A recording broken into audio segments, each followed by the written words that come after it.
place I lived in as a child was a bit strange. It's not on any map. It's called Sander, roughly located in the north of England, between Scotland and Scarborough. The place definitely exists because I lived there for 15 years, but it's not in any printed or digital, new or old. Was it color or satellite positioning? None of the maps record this place. Only a very few people have mentioned it on social media. I moved away about 10 years ago. My impression of that place is that it was a very quiet, rundown seaside village. Almost every household was familiar. There were very few people, and everyone was united and harmonious. It might be because it's located in a valley, with a hill at its back, and the transportation is not convenient, so people do not really go out much. Everyone lives together, so it's more harmonious. There are just a few small shops in the town. My mom is one of them. She runs a bar. But I was young back then. I did not drink. So personally, my favorite place is Uncle Pete's Pizzeria. It's located at the intersection between my house and my mom's bar. On Fridays after work, my mom would often bring some pizza for me and for my brother Jacob. So I have really good memories of Uncle Pete. And that's the general overview of the area near my house in this town. Until later when the internet and mobile phones started to slowly become more widespread. But still, very few people would search for or talk about, or even come to a place like Sand. Even those who were looking for directions would say, "Your GPS signal is really weak, you know." It's almost as if this place does not want anyone to visit. As a result, the size of the entire village has always remained neither too large nor too small, according to my childhood memories. There's one thing about this place that I was very curious about. I always found it quite strange, and I never figured it out. It's the electrical appliances, like refrigerators and TVs. All the appliances sold and used there. Uniform logo. A circle with something in the middle. Those movers also had this logo. I lived in Sander my whole childhood. I did not see the outside world until I moved at 15. When I think about it, I search online, but I cannot find this circle. A company with a V, what's it called? If anyone knows, please answer in the comments. So that was a basic introduction to the town. It seemed like an unremarkable, nameless seaside town. Right now, here's my experience. This experience directly led to my family packing up and leaving without looking back. Ever since I was a child, I felt that there was something unclean about this town. It's not that I saw any monsters. Or maybe you encountered something like a supernatural deadlock. No, someone was singing. Did not you say this town is in a low-lying area, backed by a mountain? It's just that at night, every few months occasionally, you would hear from the mountain a very soft scream, right? Soft yet high-pitched, and with a bit of melody. If you listen to it for a while, you might actually find it kind of pleasant. Sometimes it's just one sound. Other times it sounds like several people singing or shouting together. But no one has ever seen what exactly is making that sound. No one? But usually, whenever someone mentions it, I hear it again. Oh, they're singing over there again. It's been going on for weeks now. Within a period of time, there's a 60 to 70% chance that a family will go missing. Some people live alone, and they're only discovered missing after several days. If the person is gone, then that's it. The key is some families live together, even when sleeping in the same bed. The next day I woke up and wondered where my husband went. It's like this. But my mom told me this kind of singing was already here before she was born. In the past, many adults went up the mountain to search for it, but could not find it, so she told me to get used to it. The elderly say it's the echo of hope. But I definitely do not believe it. Every time it happens, there's almost always someone who goes missing. That's really hope. Anyway, I've always been scared and nervous, but my brother thinks it's really funny. I think my brother finds it funny because he's never seen a loved one taken away or been taken away himself, so he does not understand this feeling of fear and sadness. But he definitely understands now.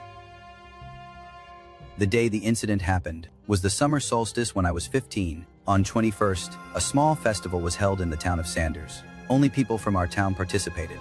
But I heard this festival has quite a history. It's been around for nearly 97 years. The general idea is to celebrate the summer solstice, celebrating the longest day of the year. So it usually starts when the sun is about to set, because the latitude of Sand is relatively high. So by the time the sun sets, it's already almost 9:30 p.m. Logically, with so many people gathered together, it should be a happy occasion. But this time, the festival, you can tell that everyone is unhappy, because it happened to coincide with the time when the singing started, 3 weeks ago. The singing began to come from the mountains, and it got louder every week. On the day of the festival, even though no one in town had said anything, my husband was missing. But everyone's speech and behavior are not very natural. You can tell right away, everyone feels a bit uneasy inside. As I mentioned earlier, my mom runs a bar, but during holidays, my mom's ends up becoming the gathering place for our whole family, with all the aunts and uncles. There are fewer guests, but more family members. My brother is 2 or 3 years older than me. He was around 17 years old at the time, since neither of us were of legal age. My mom would not let us run around. Because it was a holiday, things were chaotic. She just placed us at the bar. My brother drank red wine, and she went off to handle her things. After all, it was a holiday that day. There were a lot of people coming and going in the bar. Some were customers, some were family. My brother took the opportunity to ask me, "Hey, do you want to go up the mountain?" I was startled and almost choked on the water. I said, "Why would I want to go up the mountain? I'm fine here." He said, "Let's go up the mountain and see the people singing." I was already really scared of that kind of thing, but I do not know if it was because I had some drinks to give me courage, or because everywhere was singing and dancing that day for the holiday, that it covered the singing from the mountains. I actually agreed. When my mother was so busy she forgot about both her sons. My brother and I secretly slipped out of the bar. This town really was not that big. I had only walked about less than 10 blocks from the outskirts, and I could already hardly hear any music. The singing from the mountains had already drowned it out. The music from the festival dancing and singing. Actually, if you were to ask the adults in town, like my mother, to go look for that sound in the mountains at night, she definitely would not dare. Not even if you gave her 100 lives. But the two of us were just reckless young things. We left the town and started climbing the mountain path, going up the slope, because we did not bring any professional lighting equipment. We relied entirely on the lights from the town behind us, and every now and then, we had to look back to see how far we were from the town, to see how far the town's lights reached into the woods.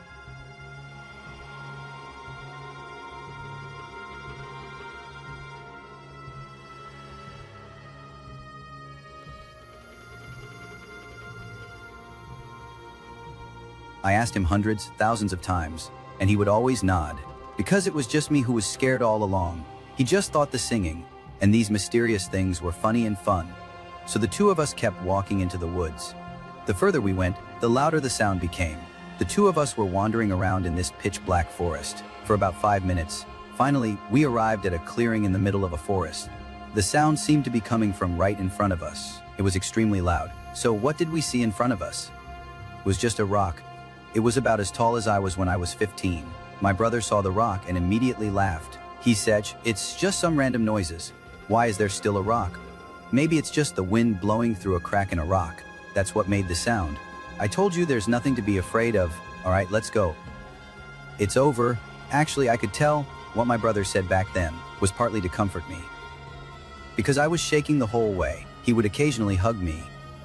But I did not feel that his words at the time gave me any sense of peace or reassurance. Instead, his words only proved that he could not see some things I could see. I do not know if it was because I was younger back then, or what. I could see that there was something standing on the rock. I cannot really say it was a person, because the thing was just too tall. And the more I looked at it, the more I felt that its limbs, the way its various body parts were put together, was very strange. Yes, I used the word put together, because its hands, feet, and facial features were all positioned. It's just something that feels off. I do not know if everyone can understand what I mean. It does have a nose, eyes, hands, and feet. But maybe, for example, the space between its eyebrows is unusually wide, or its hands are far from its shoulders. Its legs are not parallel. One leg is slightly forward, the other slightly back, something like that. But his hand was really there. That's the thing. He was standing on the rock, singing. My legs were so scared I could not move. My immediate reaction was to grab my brother. But my brother really could not see that thing. He hugged me and asked what was wrong. But as soon as my brother spoke, the thing started singing again. Or rather, it started screaming again. I was so scared I dragged my brother and ran back. But because my brother's weight and mine at that time were not exactly the same, I could not pull him at all. I kept looking back from time to time. Luckily, my brother kept following me. But he kept asking me what I was doing, why I was running. Things like, "Why are you so scared, little brother?" At that point, I was certain he could not see the thing, neither human nor ghost. He just wanted to follow me. That's why he ran down the mountain with me, because I was so panicked at the time. I practically ran and stumbled the whole way. By the time I got back to the edge of town, I guess the emotions I'd been suppressing finally exploded. I just hugged my brother and cried. He wiped the mud and dirt off me, cleaned my wounds, and asked if I'd seen something. When we were by that rock, "You saw something, did not you?" Just kept crying. I was so scared that I could not speak, could not answer him, when I realized it was true. And when I no longer heard that kind of song around me, began exploding. I was about to speak while crying and sniffling. I said I was over there by the rock. But before I could finish, I realized my arms were empty. I was empty. I was not holding anything. I was just crying into thin air. What kind of feeling is this? 1 second my brother was still comforting me and talking to me. The next I looked up and could not even find his shadow. There really was not a sound, not a single movement. My first instinct was definitely to find my brother, but I had no idea which way he went. It just disappeared in the blink of an eye. Because I was slowly regaining my composure and had cried enough. I knew my mom's bar must have closed by now, so I went home to find her. I told her everything step by step. But what's strange is, after hearing all of it, my mom did not decide to look for my brother. She also did not mention that we went to the woods. It was not that she was angry with just the two of us or anything. Instead, she just held me and cried. She cried, and the two of us cried there. Finally, I do not know if I was too tired from crying. My mom sent me back to my room to sleep under the covers. Or maybe she was too tired from crying, and I took care of her. I do not remember clearly anymore. What I remember most vividly is that the next day was Friday. I have not had enough sleep. My mom called me downstairs. The first thing she said to me was, "Pick up the things in your room." We were leaving soon. I asked her, "Where are we going?" She said, "We were moving. We were not living here anymore." I spent less than an hour on it. I quickly packed up my things, and my mom and I moved out of Sand. Although we've been gone for so many years, Sand has always remained there. If you're curious, and happen to be staying in Scarborough for a while, whether for studying or otherwise, you can try looking for it. Do you all remember 10 years ago? Left it. Town that could not be found on any map. Sand. Remember the strange songs that always came from the mountain above that town, and the disappearances, people just vanishing. Remember what I saw in the forest. But my brother cannot see that thing, something human yet not quite human. I feel like that thing has found me again. After leaving Sand with my single mother, we moved to England. We lived in a city that was neither too big nor too small. After going to university and getting various certifications, I returned to that city. I found a relatively flexible job there. There's nothing special about the workplace. It's just an ordinary small office building. My office is on the top floor, which is the third floor. The flexibility lies in the working hours. You can work from Sunday to Thursday, it's fine. As long as you meet your weekly working hours. I'm used to working from Sunday to Thursday. Because Sundays are so boring, places are closed. I still prefer to play on Fridays and Saturdays. And it's great to listen to the fans' videos after work on Thursday evenings. Because we do not have compensatory days off here. It just so happens that the day before New Year's Day is a work day for me. In other words, I have to work on New Year's Eve. So originally the night before. That is, the evening of December 30th, I wanted to sleep in and take a sick day. But then I remembered I've only been here for 6 months. I should not lie to my boss. I should just be a good employee. After all, the work arrangement is annoying, but it's still manageable. So I still plan to go to work on the 31st as usual. The night before, which is the evening of the 30th, I had a nightmare. I dreamt that I was in the bedroom. I heard echoes coming from the entire street outside the window. This echo was all too familiar to me. It was the kind of sound I heard when I was a child in Sand, a melodic scream. Someone was right outside, singing and dancing along with those melodic sounds. But in my dream, I felt incredibly scared, and after leaving Sander, it was the first time I heard such a sound again, including in reality, and also my dreams. So in my dream, I groggily got up and opened the window, wanting to see what was going on outside. The result was that as soon as I opened the window, a scream pierced my ears like a demonic sound. It all came into the room. I just stood in the room, facing the window, blowing cold wind, shivering nonstop. I waited until the sound completely disappeared. That was not the strangest part. The strangest part was that I woke up from the cold the next day. Before I even opened my eyes, I thought it was snowing outside. When I opened my eyes, I just realized my window is actually open.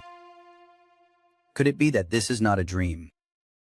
Does that mean someone really goes missing, just like my brother?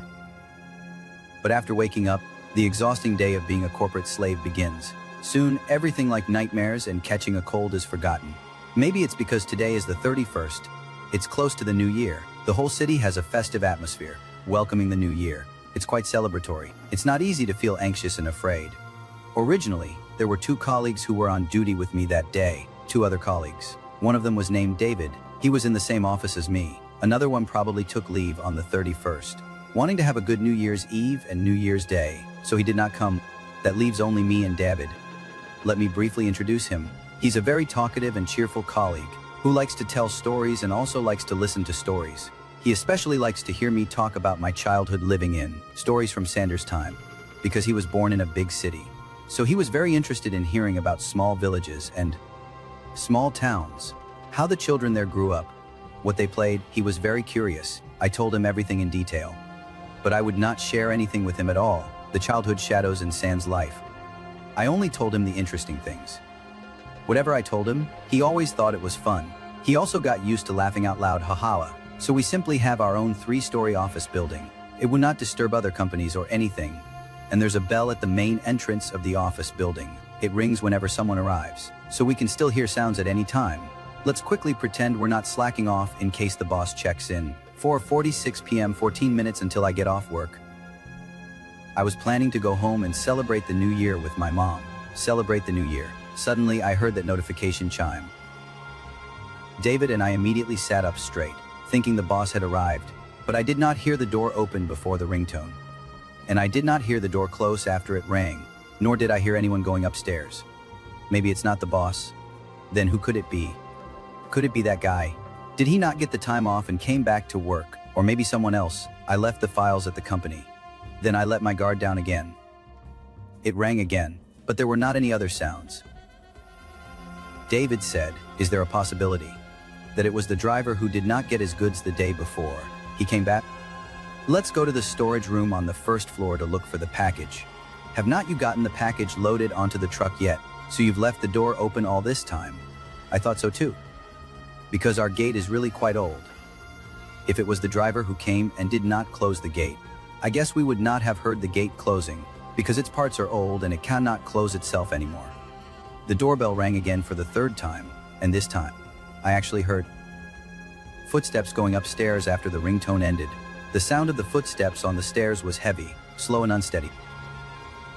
I could not tell how many people there were. It sounded like about 3 quick footsteps, plus 1 very slow footstep, but rather than footsteps, it felt more like the sound of some part of the body hitting the stairs and continuously bumping into the handrails, bumping into the railing. The sound of hitting the ground. It was very loud, as if they were afraid others would not notice them. At this point, David and I started to panic, although the sun sets very early at the end of December. It might be because the lights are on in the office. We were not scared yet, so we continued discussing who might be coming. But the footsteps did not stop. We heard them again. How many things have entered our company? We just kept watching the door. I do not know what Divide is thinking, as I was really hoping to see the boss come out, or the guy who originally asked for leave, or the delivery driver. Anyway, as long as it's someone we recognize, it would be fine. But when I saw that figure walking up, his silhouette, this thing, I'm way too familiar with it. Tall, thin, and ashen gray all over. Its facial features and limbs are positioned bizarrely. It's not the same as the one I saw 10 years ago on the summer solstice, on a rock in the forest. But it's clearly the same kind of thing. That's when I realized childhood trauma. That's when I understood it was a childhood trauma. How much fear can it bring to a person? Even though it happened when I was 15 years old, I still started trembling all over in an instant. I could not move at all. I kept staring at the door. The strange thing was, David was also staring at the door, motionless. Was he scared because he saw something too? Or was it that, like my brother, he could not see it at all? I was just simply seeing who would come up. That thing did not move. It just stood at the stairwell entrance. It was like it was deliberately trying to scare us. Suddenly I heard an asterisk pop asterisk. Our office lights went out. Only a few rays of the setting sun remained. The last bit of evening light streamed in through the blinds. I still did not dare to move. The only sound I heard was from the stairwell. to the floor between the stairwell and our office, creaking and groaning. Something was coming closer. Then David went to take a look. What it was does not matter anymore.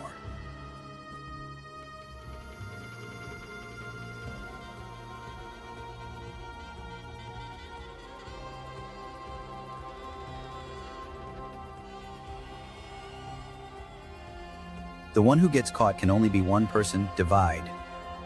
10 years ago, my brother suddenly disappeared right in front of me. And this time, this thing, it was clearly meant for me to find. My good friend is about to be taken away. He wants to torture Divide. He also wants to torture me. Suddenly I came to my senses. I realized that it was impossible for me to save David. All I can do now is protect myself. I jumped up from the chair. I crouched down and hid under the desk.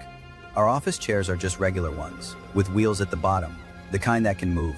I saw an office chair squeak and slide. Come here to me. But it seems like there's something crouching on the chair. That thing slowly extended one of its feet. Then it extended its second foot. Next came the third one. And the fourth one. It extended 4 feet in total. What exactly is it? Do not know.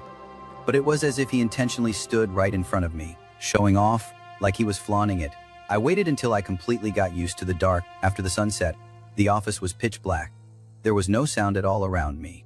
At that moment, the police arrived in disbelief. Nothing was caught. Because I was the only one in the entire office building. David's computer was still on at his desk, but he was already gone. There was, however, a large pool of blood on his chair. It had seeped all the way to the floor.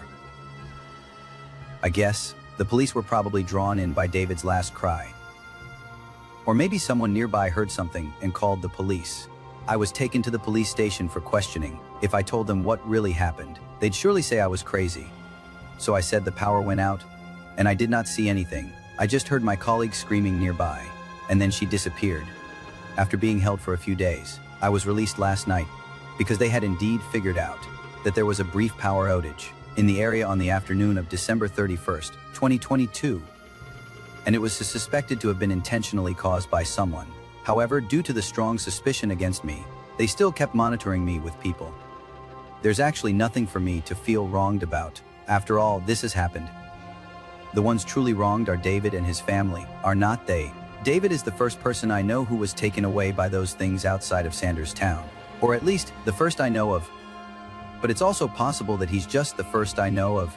There could be many more people I do not know who have already been killed. What if he was not the first one?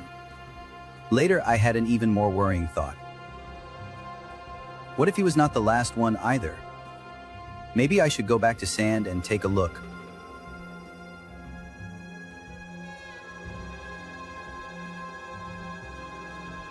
My Nayana. Before I officially share my experience, I'd like to ask everyone a question. Is spiritual exploration or ghost hunting popular these days? Holding a phone, choose a cloudy day or night. Go to some desolate and abandoned places. Shoot. There's even a ton of similar equipment online. Adventure gear, you can buy it. I did not really mind these people before, but recently these kinds of people have appeared in my family's forest area as well.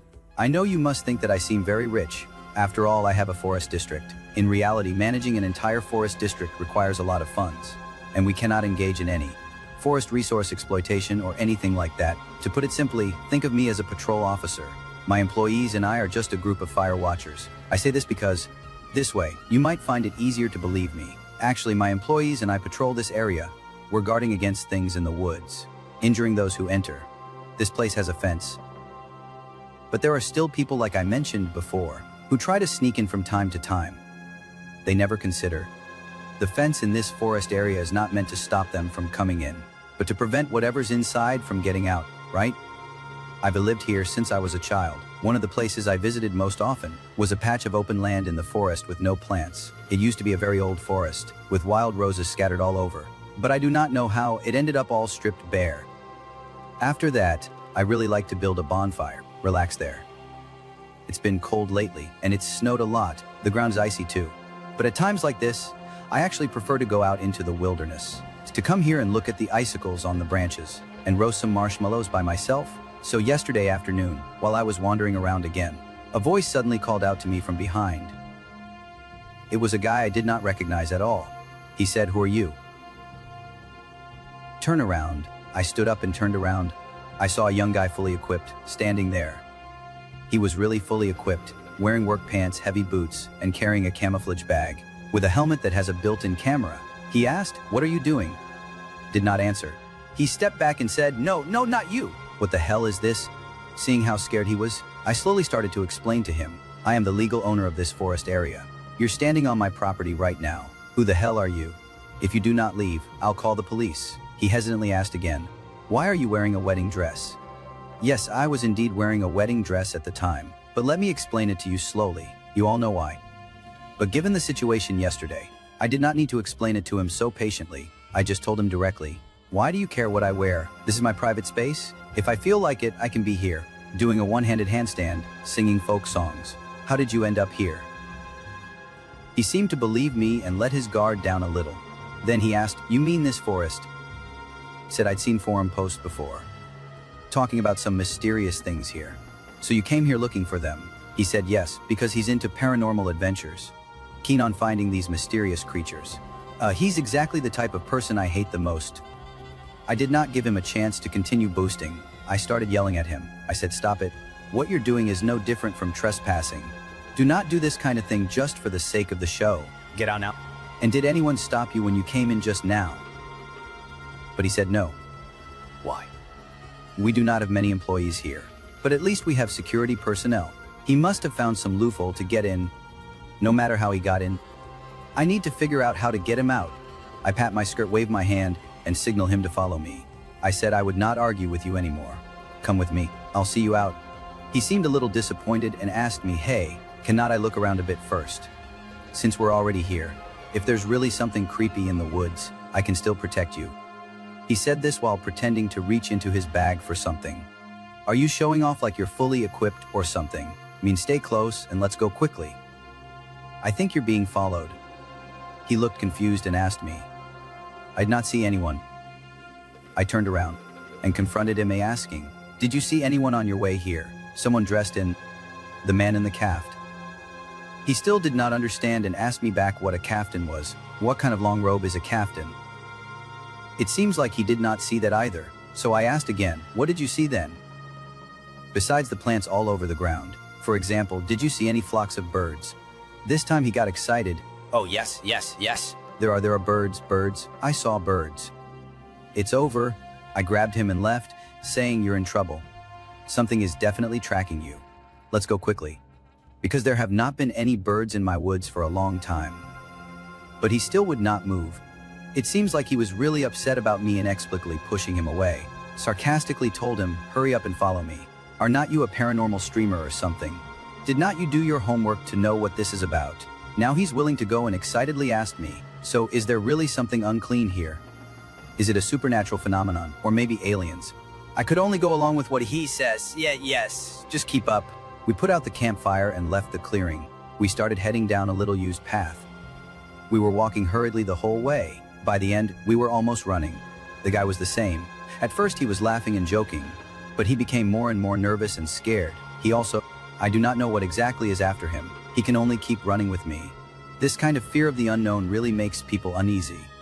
I've been here for so many years. I can feel the thing that's following us.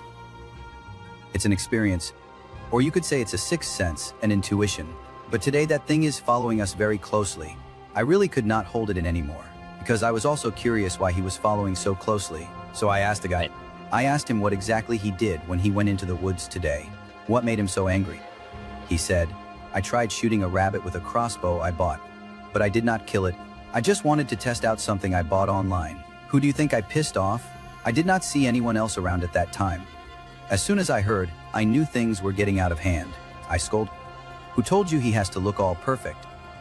Then I slowly stopped, breathing heavily, and pointed to the thorny plants in front of us while telling him, "Once we get through, we'll be almost at the edge of the forest.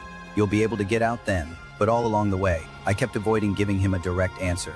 Now he's getting a little angry. He said, "You're asking me to go through that thorny jungle. Fine, I do not know what you're up to, but this is strange. So weird. Are not you just trying to get me to leave your house? No problem. I'll go." I'll leave. Fine. But can you just explain what you just said? But he realized I was not looking at him or listening, so he stopped talking. It's true, I was looking past him. He immediately turned his head around, almost scared out of his wits, because behind him stood a figure, almost 2 meters tall. I do not know if that thing was wearing a deer skull mask, or if its head was actually that of a deer. Its whole body was covered in what looked like bark, or maybe it had grown plants all over it. It stood straight in front of me and the boy, slowly lowering its head to look at us. Neil, I said it, and I knelt down first. The guy did not understand at first, so I started shouting. I told him, Neil, you cannot escape now. Only then did he stagger over and kneel in front of the deer head. To be precise, this deer head is called Lacey. Unexpectedly, Lacey did not speak to him first. Instead, Lacey asked me. I had indeed already spoken to him. He will help him guard his territory. But right now, I feel like I have to pay for whatever so-called ghost exploration streamer. Honestly, I feel really sorry about it. Lacey ignored. She huffed and walked over to the guy. But she was still asking me. I remembered the childhood trauma that Lacey brought me. I found myself too scared to speak. But the boy was also terrified. He knelt down and cried. He kept muttering, no, no, no. I'm sorry. I'll go, just let me go. Lacey seemed to hear the boy begging for mercy and became even more excited, saying,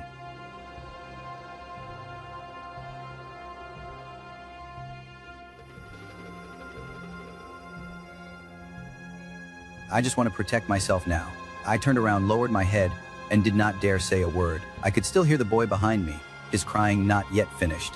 The sound of skin and flesh being torn apart kept coming, and the sound of bones breaking. From time to time, some dark red liquid splashed over. It landed on my wedding dress. Was both scared and sad. I could not stop crying. I do not remember how long it took before I heard Lacey say. When I heard that command, I did not look back and went straight home. I washed all the dirt off myself and my clothes. After calming myself down, I found that streamer's beat-up pickup truck in the east part of the woods. Think of a way to destroy the car and all the equipment inside. He will not need it anymore anyway. When I was a child, my mother warned me that Leshy is sometimes kind, sometimes vicious, and they have a habit of peeping at young women. Leshy is a particular kind of thing. I'm saying they're not just referring to that one deer head. Actually, our family inherited this land from people like that. I do not remember how many years ago it was. It was a winter's day. The first time I wore a wedding dress, these nosy things came out. He was wearing a kaftan and had a bushy beard. He suddenly jumped behind me and asked me. Although I was startled, I quickly realized what had arrived. I could only force myself to stay calm and say, yes, you can call me Fauna.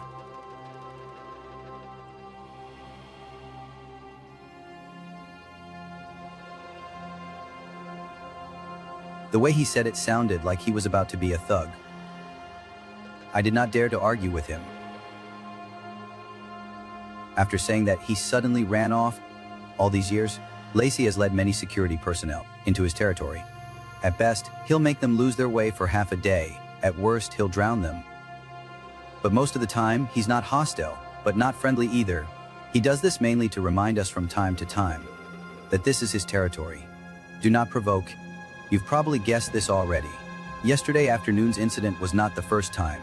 If you or your friends see online anything about that forest being haunted, saying it's a place for adventure and thrills, do not.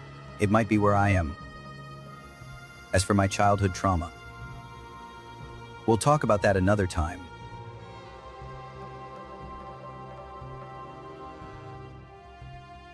Fauna from birth, childhood, youth to true adulthood. I've always been in this forest area near my home. Now I'm in the guardian of this place. I've gathered security personnel who are like me. I know that on the internet, on Reddit, 4chan, various forums, our family's territory has already become an urban legend, almost being talked about as a cursed place. As for what exactly is here, I think I already told you about this last time. In fact, this terrifying nightmare began in my childhood. It started when I was a child. Every year in mid-December, the woods around my house would become restless. When I liked to run and jump in the woods, I would always see strange people. For example, children who appeared malnourished and emaciated. He squats by my house's food waste disposal area. He uses a spoon to scoop up and eat leftover food scraps. Or he cannot get into our house. Late at night, at 1 or 2 o'clock, he bangs on the yard gate and throws a tantrum. This little boy disturbs our sleep. When I was a child, my brother and I thought they were fun. We never thought that in this forest, once winter arrives, there would be so many inexplicable people. Instead, we found amusement in them. For example, we nicknamed a strange man Sheep. Because he often came to our sheepfold late at night to talk to the sheep, my 2 older brothers and I would specifically lie in wait, waiting for him to appear, jump out, scare the sheep away. Sometimes, we would use some socks or ropes to set up a trap with the gate in the yard. When the one trying to break the door turned, the door would suddenly slam in their face. My brother and I would lie by the window and laugh quietly. These strange kids have never scared us. Instead, it's us who have been scaring them all along. Although every time they get scared, they run back while yelling, saying they were going to tell their mom, but it's obvious they were just kids throwing tantrums.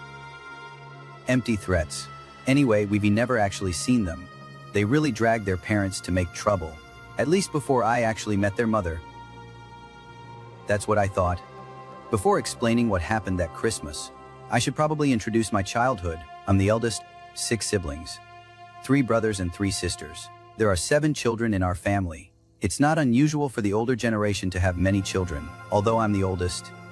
I've always preferred playing with boys since I was little. Maybe I was the type they call a tomboy. My younger brothers, 2nd brother Jeremy, 3rd brother Casimir, and the youngest Molly all admire me a lot. Well, to say that Llama worships me is a bit of a stretch. It's just that sometimes he thinks I'm as mischievous as he is, and that we can get along. After all, things like exploding sheep dung, stuffing dead mice into shoes, dumping trash in the living room. We've done it all. Sometimes I even wonder if he's actually my parent. I picked them up from those strange kids I raised. It happened on Christmas Eve, when I was 16 years old. It was almost 12 o'clock by then. Normally, my parents would not allow us to watch TV so late, but since it was almost the new year, they were a little more lenient. The snow kept falling in the woods outside. We 7 children, each with a blanket, lay on the bearskin rug watching a children's movie on TV. Mom and Dad were on the sofa behind us, keeping us company. The scene and atmosphere were truly heartwarming, but suddenly the doorbell rang. After all, Mom and Dad were right there. I thought I should show them how responsible I am as the eldest sister. I immediately threw off my blanket and went to open the door. My mom was trying to stop me, but before she could, I was already hopping around. I stupidly walked to the front door, unlocked it, and opened it, but the door was only halfway open. I was already stunned. From the crack in the door, an old woman's gray-white hair and a face full of pockmarks appeared. Yes, she was peeking through. Because her hunchback was so severe, her head was almost drooping onto her chest. At that time, I was already 16 years old, but this sudden old lady, even with her hunched back and head lowered, was still at least 30 to 40 centimeters taller than me. You have to imagine how tall she must have been. What I wanted to say disappeared when I saw her face. Everyone went back. Instead, she was the one who spoke first, asking me, "Did you bully my child? You look quite delicious." She only said these 2 sentences. I was almost knocked unconscious by her tone. But suddenly, my mother pulled me back. It was as if she knew who was coming. She stood in front of me, protecting me. That tall elderly woman seemed to be an old acquaintance of my mother's. With a smile on her face, she asked her, "Madam, I'm really hungry tonight. My whole family is hungry. Please, could you spare us some food?" She said. It was as if she was assuming my mom would agree. She reached out with her hand as dry as a twig. She was trying to pass something into the room, get as far away from me as possible. It was the first time I heard my mom say such harsh words, but at that moment, I felt an overwhelming sense of comfort and security. The old woman bent down even further, in a whining puppy-like voice. I begged my mother, "Dear madam, please, we're really hungry. We just need a little bit of food." My mother continued to yell at her, but before she finished, my father rushed over and pointed at the old woman, saying, "Get out of here, or I'll kill you." You broke the agreement again, and came running in at this time. The old lady did not know if she heard something that scared her. She quickly pulled her hand and head back. My mom, of course, slammed the door shut. although I was still a bit shaken. I still asked my mom who that was. My mom said her name was Gorilla. Do not mind her, just go back and watch the movie. When she said that, she even touched the sleeves on both sides of her own shirt. It was clear that she was also scared. That night after the movie, I could not sleep well. I even dreamed about Gorilla. She was hiding in the closet of my room. I woke up frightened when I dreamed of her crawling out. I decided to go have a glass of milk to calm down. As I passed by the master bedroom, I accidentally heard my parents were still awake. It sounded like they were angrily discussing something. I heard my dad repeatedly asking her, "Why did not you give it to her?" I guess my dad must have been talking about Gorilla. I sat by the door. I heard my mom retort, "You know she does not actually want to eat. It's not that she wants it. Once we give in to her, she'll take advantage and keep coming back. Do not you remember what happened last winter?" My dad's tone softened slightly as he said, "Fine, I just hope that when she came earlier, our kids were not around. Do you think our kid was seen by her?" My mom's tone was not as harsh anymore. She then said, "Probably not. At least I do not think so, but I've always been scared of her. My parents even used her stories to scare me. Gorilla has been more than just my childhood trauma. I do not think I'll ever forget her. I do not Gorilla to become a childhood trauma for our children." I got goosebumps when I heard that. I do not even want to go to the kitchen. I just want to go back to my bedroom down the hall. It's very quiet in the house at this hour. You can hear even the slightest sound from the inner rooms. I could hear something coming from the bedroom at the end of the hall, a gurgling sound that definitely was not snoring, because the room at the end was Marley's. He's barely 10 years old, and he does not snore at all. Before I even had time to feel nervous, I heard another sound. That kind of sound sounded like something was caught in someone's throat. I instinctively thought my little brother might be having a nightmare. I went to the last room and knocked on the door. I softly asked, "Ma, are you awake?"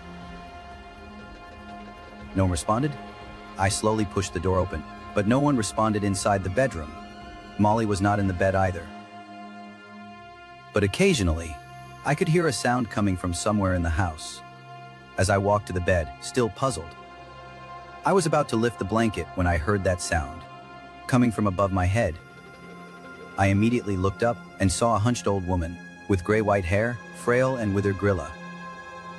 She looked like a spider, moving in a way that no ordinary person could, hanging from the tilted ceiling. I was startled. I immediately hugged what I was holding and jumped down. I darted to the side of the bed and said, "What's wrong, dear?" "Sorry, I'll just have a little. She said this, and that's when I realized her mouth was full of sticky goo, something like sauce. I do not know what she stole from our house. I did not know what to do for a moment. She seemed to be afraid that I would get angry. She quickly threw back whatever she was holding and said to me, I'm sorry. Do not tell Madam. I'll return the rest to you." In the bedroom with the lights off, I struggled to see clearly. What she threw back at me was something unthinkable. It was my brother Mali's head. Just his head. His mouth still frozen in a scream, his eyes wide open as if staring at me. I screamed and threw what I was holding away, running at the fastest speed I could muster, straight to my parents' master bedroom. It seemed like Gorilla was scared too. She suddenly crashed through my brother's bedroom window. The cold wind rushed in fiercely, and she screamed as she darted out. When a person is scared out of their wits, they gasp for breath. It may lead to confusion in one's own consciousness. That's how I... As for what happened later that night, my memory has become blurry. I vaguely remember my mom raging with fury. I collapsed into my dad's arms, sobbing. The other siblings were also crying, broken down with my mom. We kept crying there. It was not until the next day, as I slowly regained consciousness, that I realized everything that happened last night was real. Our family had lost a child. That New Year, we wept uncontrollably. We locked up Mali's room. We buried his remaining head in the flower bed in the backyard. At that time, I could not understand how a dog with such a strong sense of territory like Lacey, why does it happen year after year? Why are Gorilla and her strange children allowed to run wild in this forest? Only when I grew up and became the heir to this land did I begin to understand. Lacey did it on purpose, because he simply did not care whether Gorilla starved to death or whether we lived or died. We are just their amusement. Now my parents are no longer here. My younger siblings have also left the forest to work across the country. I'm the only one left in the forest area. This is foot. They were all so clumsy. They were not suited to live here. But just yesterday, Casimir returned. He even said he would stay the night. I had a bad feeling that something was going to happen.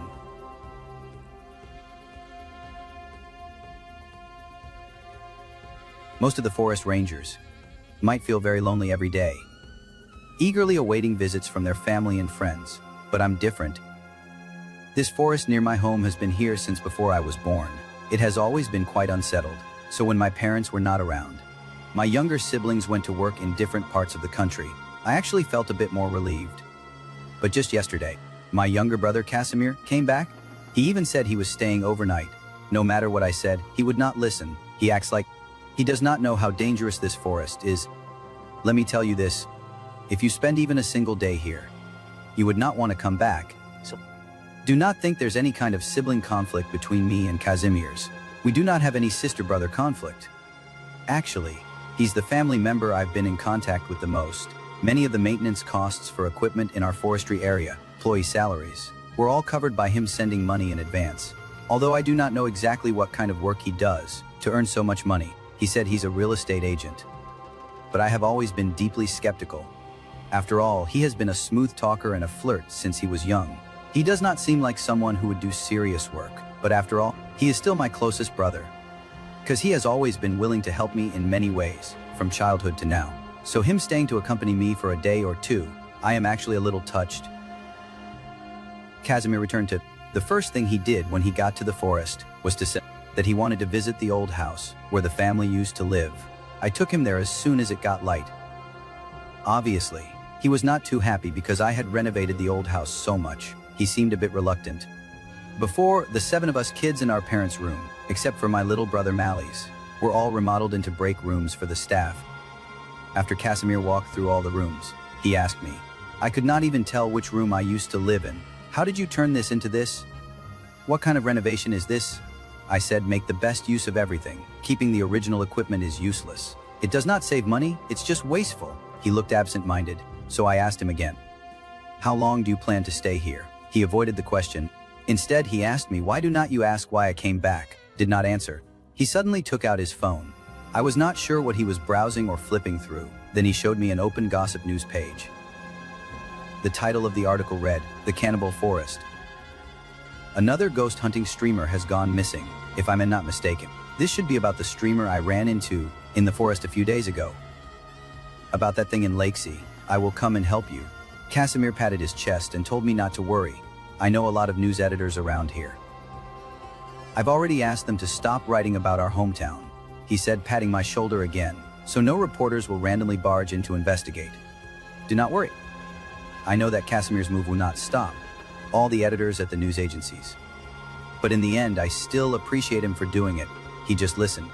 While I vented about what happened the other day, he listened and then started rummaging through his bag until he pulled out a pair of rollerblades he'd worn over a decade ago. I was stunned for a moment. I snatched the shoes and asked, "Are you out of your mind? Why keep this thing?" I thought my mom had already thrown it away. He yanked the shoes back like a tug of war. He said, "I got it back." At that moment, some childhood trauma exploded in my mind. I can roughly figure it out, why he wants to come back. I nervously asked if he wanted to go to Twin Lakes again to find her. Do you know you almost died there back then? It was like he was being controlled by something, he said casually. I know, I'm coming back this time to test my courage, in this forest area of Twin Lakes, a place that turned from our paradise into a childhood nightmare. Since I was 14, I've loved taking Casimir and my brother's ice skating. As my skills improve. Let's begin. We were not satisfied with the small, fee-based skating rink near our forest district. During the autumn and winter, Twin Lakes, where the ice was thickest, became the ideal skating spot. I was 19 that year, Cav 16. Just like I said before, this forest is restless. But I was almost 20 at the time, and I knew how to avoid those things in the forest. How not to offend those things that are not on our level. But Casimir was not good at it. So my parents repeatedly told me to keep a close eye on my brother. Keep a close eye on my brother. I think I've always been an obedient older sister, a very obedient older sister. But one day ice skating, when we finished a round and took a break, I suddenly realized I'd forgotten to bring water. That day, I thought whatever's easiest, and left my younger brother there alone. I went home to grab 2 bottles of drinks. But after about half an hour, when I returned and ran back to the Twin Lakes, I noticed that my younger brother, who had stayed there, was acting strange. Casimir was standing still like a scarecrow, motionless in the middle of the lake, staring off into the distance. I put on my ice skates, slid up to him, and offered him the drinks, but he remained still and refused to take them. Wait until I turn in front of him. That's when I realized he was not looking at the scenery. He was laughing, foolishly smiling at the air. At that moment, I did not realize anything was wrong. I thought he was just being sentimental at his age. So I patted him and asked, "What are you laughing at? Did someone just flirt with you, handsome?" He shook his head and said, "Nothing, nothing." But in the following hours of that day, he would occasionally smile. Until it got dark and we were tired from ice skating, ready to head home, he was still grinning foolishly to himself all the way. By the time I noticed something was strange, it was already the next noon. Maybe he was just tired from playing the day before. That day he ended up sleeping in. When it was time to eat, the first thing my mother asked me was, "Did you remember to go see Cassie?" I did not understand what she meant. She asked me again, "Did not Cassie tell you? I thought you two were going ice skating again today. He went to Gemini Lake 2 hours ago." My gut feeling told me something was not right. I asked him again if he had said anything else. Said no. But he looked pretty excited. After that, my mom went back to the kitchen, feeling reassured. I grabbed my roller skates and backpack and ran out the door toward Twin Lakes. I was in such a hurry that I even forgot to say goodbye to my mom, because at that moment, my mind was full of Casimir. Strange laugh. I should have realized it long ago, during the time I was not around. He must have encountered something. When I was getting closer to Twin Lakes, I suddenly realized there was some movement on the lake's surface. It turned into the sound of hands and feet approaching. I hid behind a dead tree and peeked out. What I saw next was quite unusual. I found Casimir sitting by the lake, his feet dangling in the water, grinning like an idiot. The reason for his happiness was simple. At that moment, a naked woman with long hair was sitting on his lap, scratching his arm and armpit like an animal throwing a tantrum, burning his neck. That's why he had to rush back to Twin Lakes early the next morning. But having lived in this forest for over a decade or two, I had long grown accustomed to its strange creatures and odd happenings. Experience tells me this girl may not be a normal human, but she may not be aggressive either. I was planning to turn back home. The more important reason is, I really could not stand watching these overly sweet scenes. But before I could take a few steps back, Casimir's laughter started to get more and more strange. Gradually, it no longer sounded like laughter at all, more like a moan of suffocation. I immediately realized something was wrong and looked back. At that moment, the naked girl was holding Casimir down on the ice tightly. Casimir tried to struggle, but his hands and feet were bound tightly. It seems I misjudged. That thing is definitely not good. I ran along the lakeshore. I shouted at the girl, telling her to let go, but she had no intention of listening to me. She kept her head down, pressing closer to Casimir's shirt. The moment her long hair fell loose, I saw the girl's back, which had been hidden by her hair. I saw muscles completely exposed, without any skin covering them. Spine, ribs. I immediately felt nauseous. My legs went weak. It was as if I saw someone who had been halfway dissected from behind and was moving. But the sight of my younger brother nearly knocked the wind out of me. I summoned my courage again and rushed behind the girl. Unfortunately, she was too strong. I could not pull her away. No matter what I did, she also held my brother tightly. If I closed my eyes and thrust my hand into her bare back, suddenly, I could not see, but I could still feel the hard texture of the bones. They were also gel-like, mucus-like substances, various human body parts. I randomly pinched a piece and yanked it hard. The girl finally reacted. She screamed and broke free, fleeing into the forest. By the Twin Lakes, only Casimir remained, lying on the ground and coughing violently, and I holding some unknown organ, covered in blood and filth. That's why, when I see those ice skates again now, I still get a shock. Thankfully, Casimir is no longer as mischievous as he once was. At least he listens to me now. Since he came into the staff room, I could not just let him run off and cause trouble again, so I decided to keep him here, to think things through with me, and find a solution to the incident where the ghost hunting streamer broke into the forest area. We have surveillance, guard personnel, and a protective fence. But how did that ghost hunting streamer get in? I did not mention any of these doubts to my employees. Only my younger brother is trustworthy. Because I suspect there's a mole among my employees.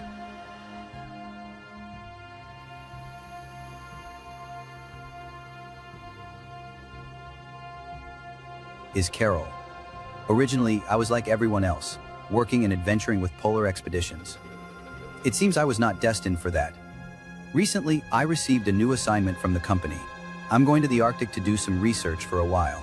It's a pretty good thing for me. It's a good chance to go to a completely unfamiliar place with few people. I can adjust my state of mind. The annoying thing is that I'm not good at this job at all. Things like research in ice layers, investigating core samples, and studying microorganisms. A huge pile of them, completely unrelated to my field of expertise. It's just that no one volunteered for this trip, so I was assigned to handle some miscellaneous tasks. Logistics work, you know. There are also a few friends from different countries, working alongside me on the front lines. Just consider it a team effort. One is called Josh, a Canadian. He's Canadian. We'll just call him Josh for now. The second one is called Enya. Her accent clearly indicates she's a Russian girl, and what she says is very direct and concise. A fighter from a fighting nation. She made a great impression on me. There is also a person named Maximilian. He has a big beard, a big Swedish guy who always has a stern expression. Since that's the case, let's just call him Big Beard from now on. His name is too long. The fourth person is me. I'm also the least professional when it comes to research. So besides some daily chores, I spent most of my time holed up in my bedroom playing games. This kind of life was really quite good, until the night of the power outage. I remember during the power outage, Big Beard was in the shower. He was already in a full mood. So he just started yelling. I could hear him yelling through the bathroom door. He was saying which little darling turned off the lights. Of course, this had nothing to do with the three of us, because we were all playing cards in the recreation room at the time. Enya immediately retorted to Big Beard that no one turned off the power themselves. Then we had to pack up our cards in the dark. Let's do it this way. We'll draw some cards. Whoever draws the ace has to go fix it. We cannot continue playing cards. We'll just go with Enya's idea. In the dim emergency light, we fumbled for the king, queen, ace, and joker. We started drawing. I do not know if it's some strange rule or what. The initiator is usually the unluckiest one. In the end, it was Enya herself who drew the ace. She did not complain. She quickly put on a coat and walked out of the control room. The rest of us, the three of us, waited from 10:40 and kept waiting until 11:00. The power still had not come back.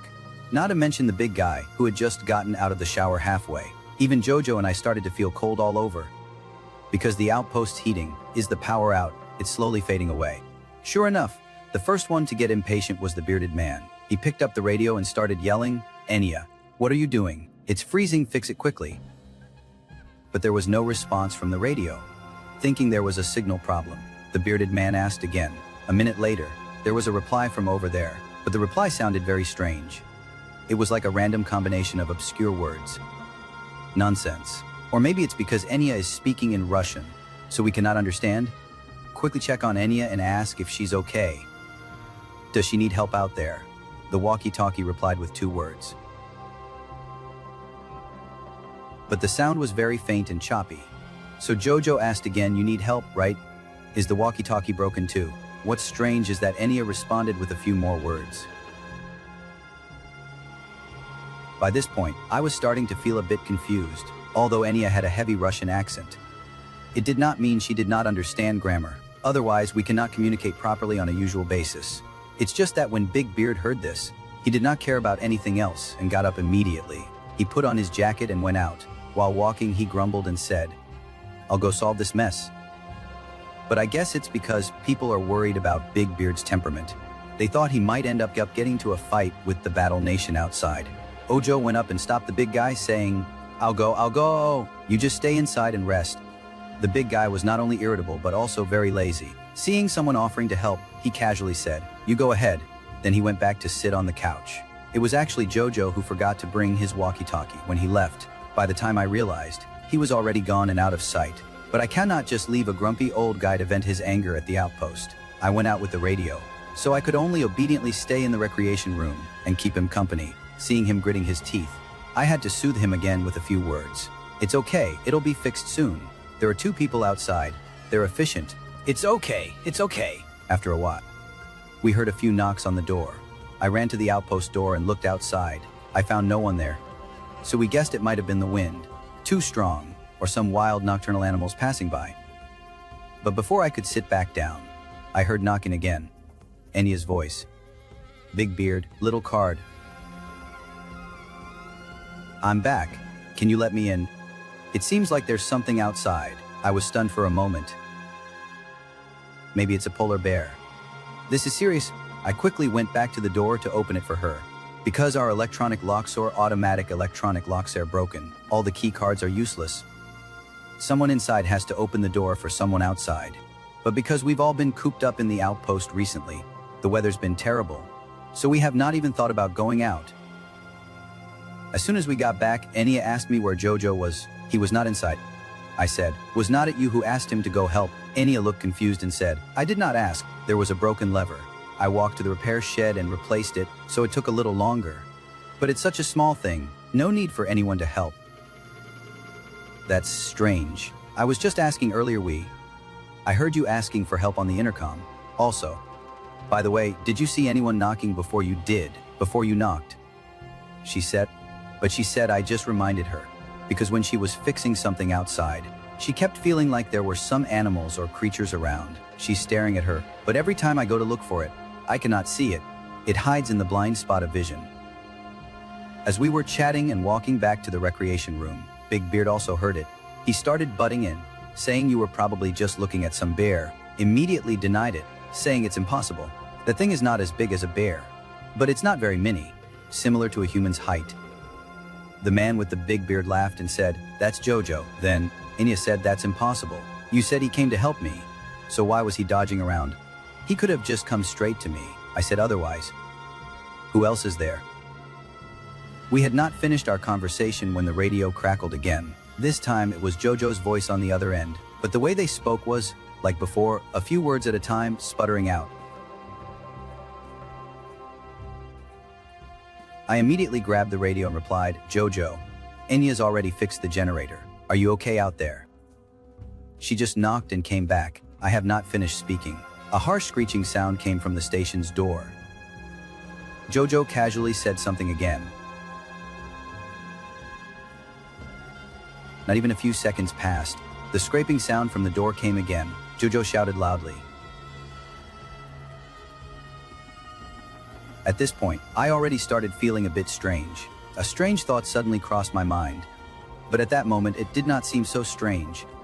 I started wondering if the person outside the door was really Jojo himself. But Jojo continued speaking. I quickly ran to the entrance of the outpost. I saw that Jojo was indeed standing outside. At first glance, he seemed perfectly normal. But upon closer inspection, I noticed he was wearing nothing but a shirt and pants. He was only wearing a pair of thermal goggles. I asked him through the glass window at the door, "Are not you cold? Do you want to come in?" He answered through the glass, "I want to come in, but the door is locked." Although it felt a bit weird, I could not just let my teammate freeze to death out there. So I reached out to unlock the door. But suddenly I remembered something. Ojo did not take the walkie-talkie with him. To confirm I was not mistaken, I even went back to the entertainment room. The walkie-talkie was indeed left on the table. I quickly told them about it. The bearded guy became excited and said, "Yeah, how did he get in touch with us then?" Knowing that I'm not by the door, Jojo starts communicating with the intercom again. Do you know what this really reminds me of? It really reminds me of a little kid at home who's just learned how to talk. Originally, Enya, who was always quick to act, wanted to open the door, but after hesitating for a moment, she walked back. It seemed like she remembered something. She picked up the intercom and asked Jojo, "Is it really you? So what's your full name?" The big bearded man was puzzled, but mostly he thought we were putting on a show. He stood up, grabbed our walkie-talkie, and started yelling. He was walking towards us while saying that it was absolutely impossible for it to be Judge. "Get lost, give me the walkie-talkie." The walkie-talkie responded again. A voice even louder than Big Beard's. That metallic scraping sound came again. Only this time, the three of us rushed over and looked outside again through the glass at the outpost entrance, which was no longer outside the outpost. I imagine everyone felt a mix of emotions at that moment. We went back inside the recreation room. The bearded man started complaining as soon as he sat down, saying, "So what in the world was that thing? Did someone grab Jojo's clothes and imitate Jojo?" Enya took a deep breath. It was the first time I'd heard her speak with such a serious and earnest tone. "I think that kind of thing might be a Kamo 3B he." You see, the bearded man and I did not understand. She added, "Jin, I've also inherited my mother's legacy. She used to be a Soviet research scientist. When I was studying, she told me about a strange thing. She said it was from Siberia, a strange creature brought back from the permafrost. They named it Kamo 3Bihimu. It roughly means a scammer or an impersonator."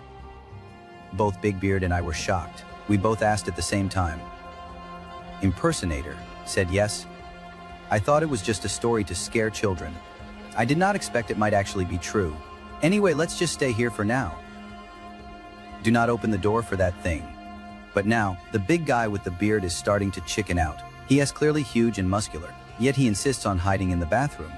Enya and I did not want to be stuck in a confined space with him, so we let him go off to the bathroom to stay there. Maybe it's because it's too quiet, but it's become eerily quiet. Enya began to continue the conversation, wanting to lighten the mood. She said, "When I told my mom I was going to work in the Arctic, she was really opposed. But I was not happy at home.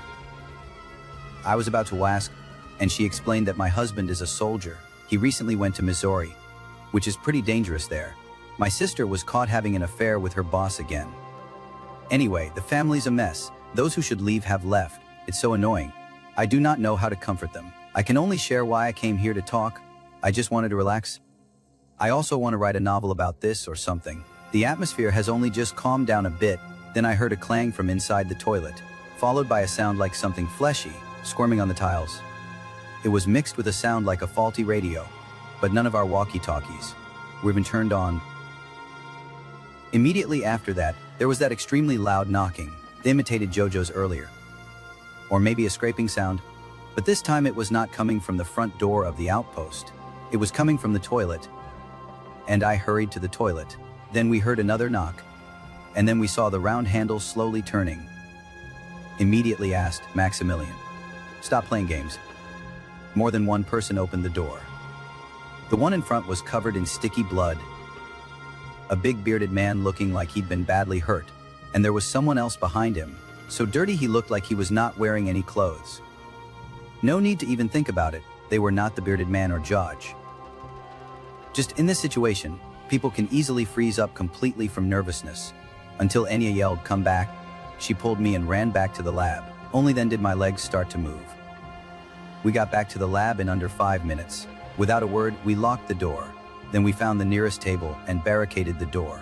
I leaned against the table, gasping for breath. Enya asked me, "Do you think we're safe now?" "Safe now?" I said, "Not at all. We need to get to the safe house. That safe house is right ahead. It does not have many entrances. It was even used to hide from polar bears that broke into the outpost. There's emergency communication equipment inside, too. This should be the safest place in the entire station. Cindy just promised." The door behind her was suddenly breached. A hole was punched through the iron door. You heard me right. The iron door was punched through in an instant. Those two things crawled out from the hole in the iron door. "Let's go, let's go!" And I ran towards the safe house. But unfortunately, because we had not used it in so long, we'd forgotten the password to the safe house door.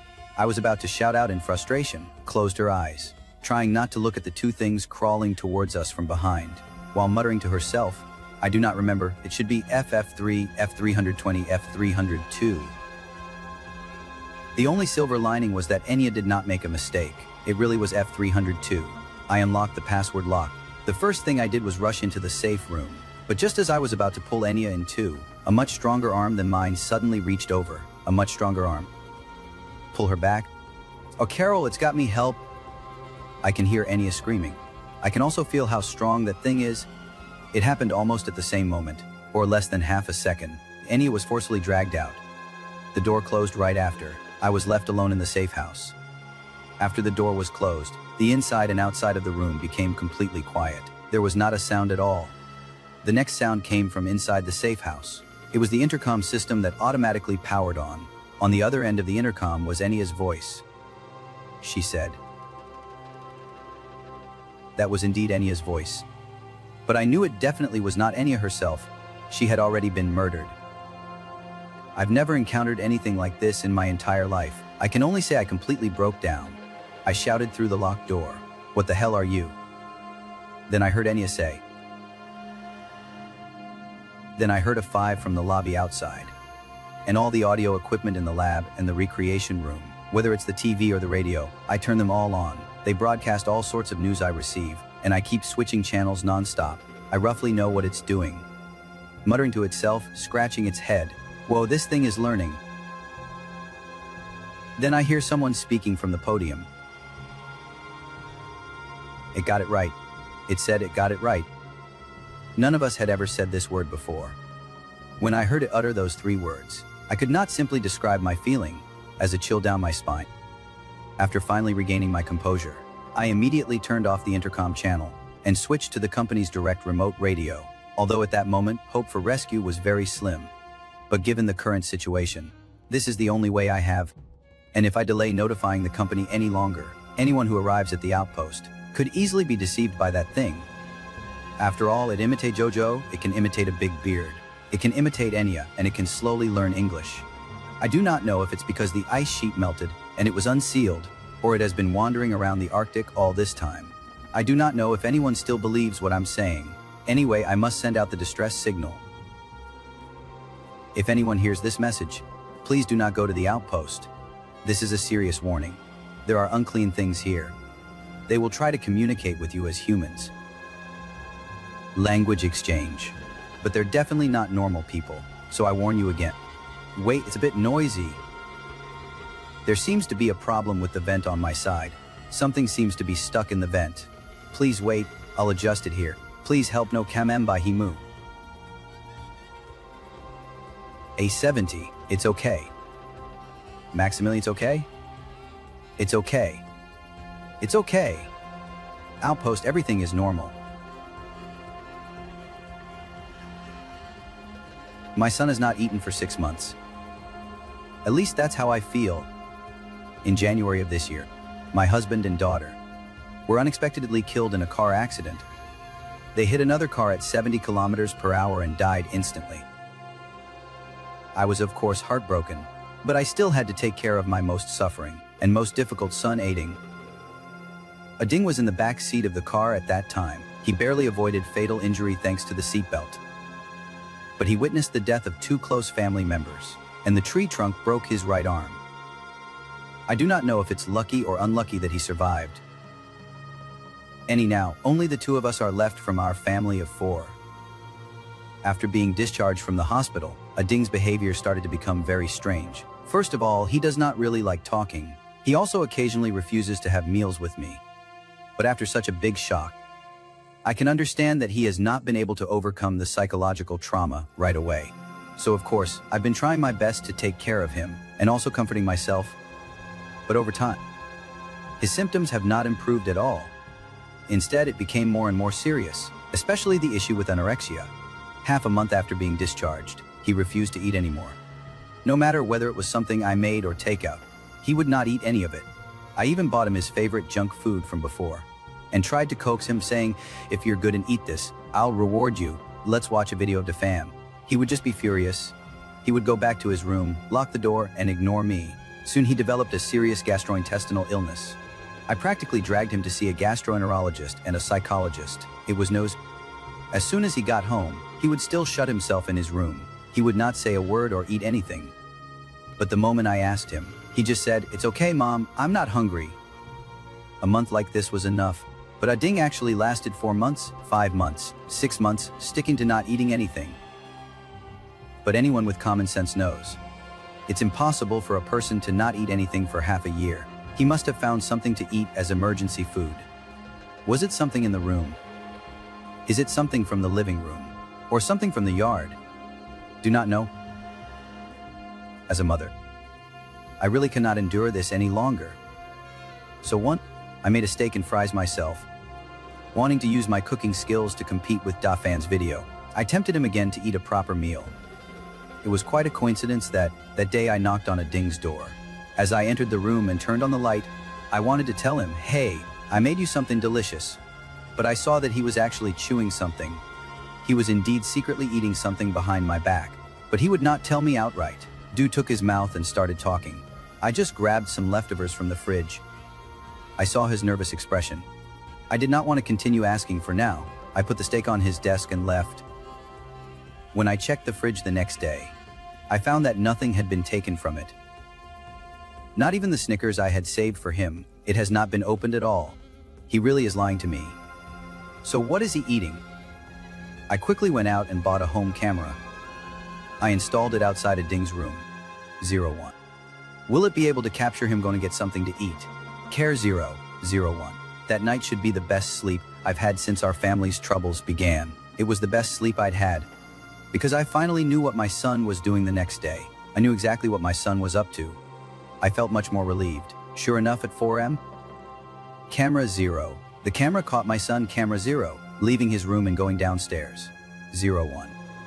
He came back with what looked like a small plate of meat. 01. Is that the steak I made? Absolutely not, because the steak I cooked for him, he did not even touch it the day before. I was so angry I threw it away a long time ago. So on the third day, I decided to personally guard it in the early morning. As soon as the camera reacts, I'll get up and follow a Ding, hoping to catch him in the act. I want to see what he's been secretly eating for the past few months. It was around 4 or 5 in the morning again. He got it. I followed him all the way to our backyard. Vaguely, I could see a man standing in the courtyard. He was missing an arm. His other hand was holding a shovel or some kind of tool. I guessed that this man was almost certainly my son, aiding. I stepped forward a little, but the motion sensor light suddenly switched on. The whole courtyard immediately became bright. I saw my son with a shovel in his left hand, standing next to a dirt mound in the flower bed. He turned his head and looked at me with a panic-stricken face. Especially the corners of his mouth were covered in saliva and mud. Oh, by the way, I may have forgotten to mention that my husband and daughter are buried in the flower bed.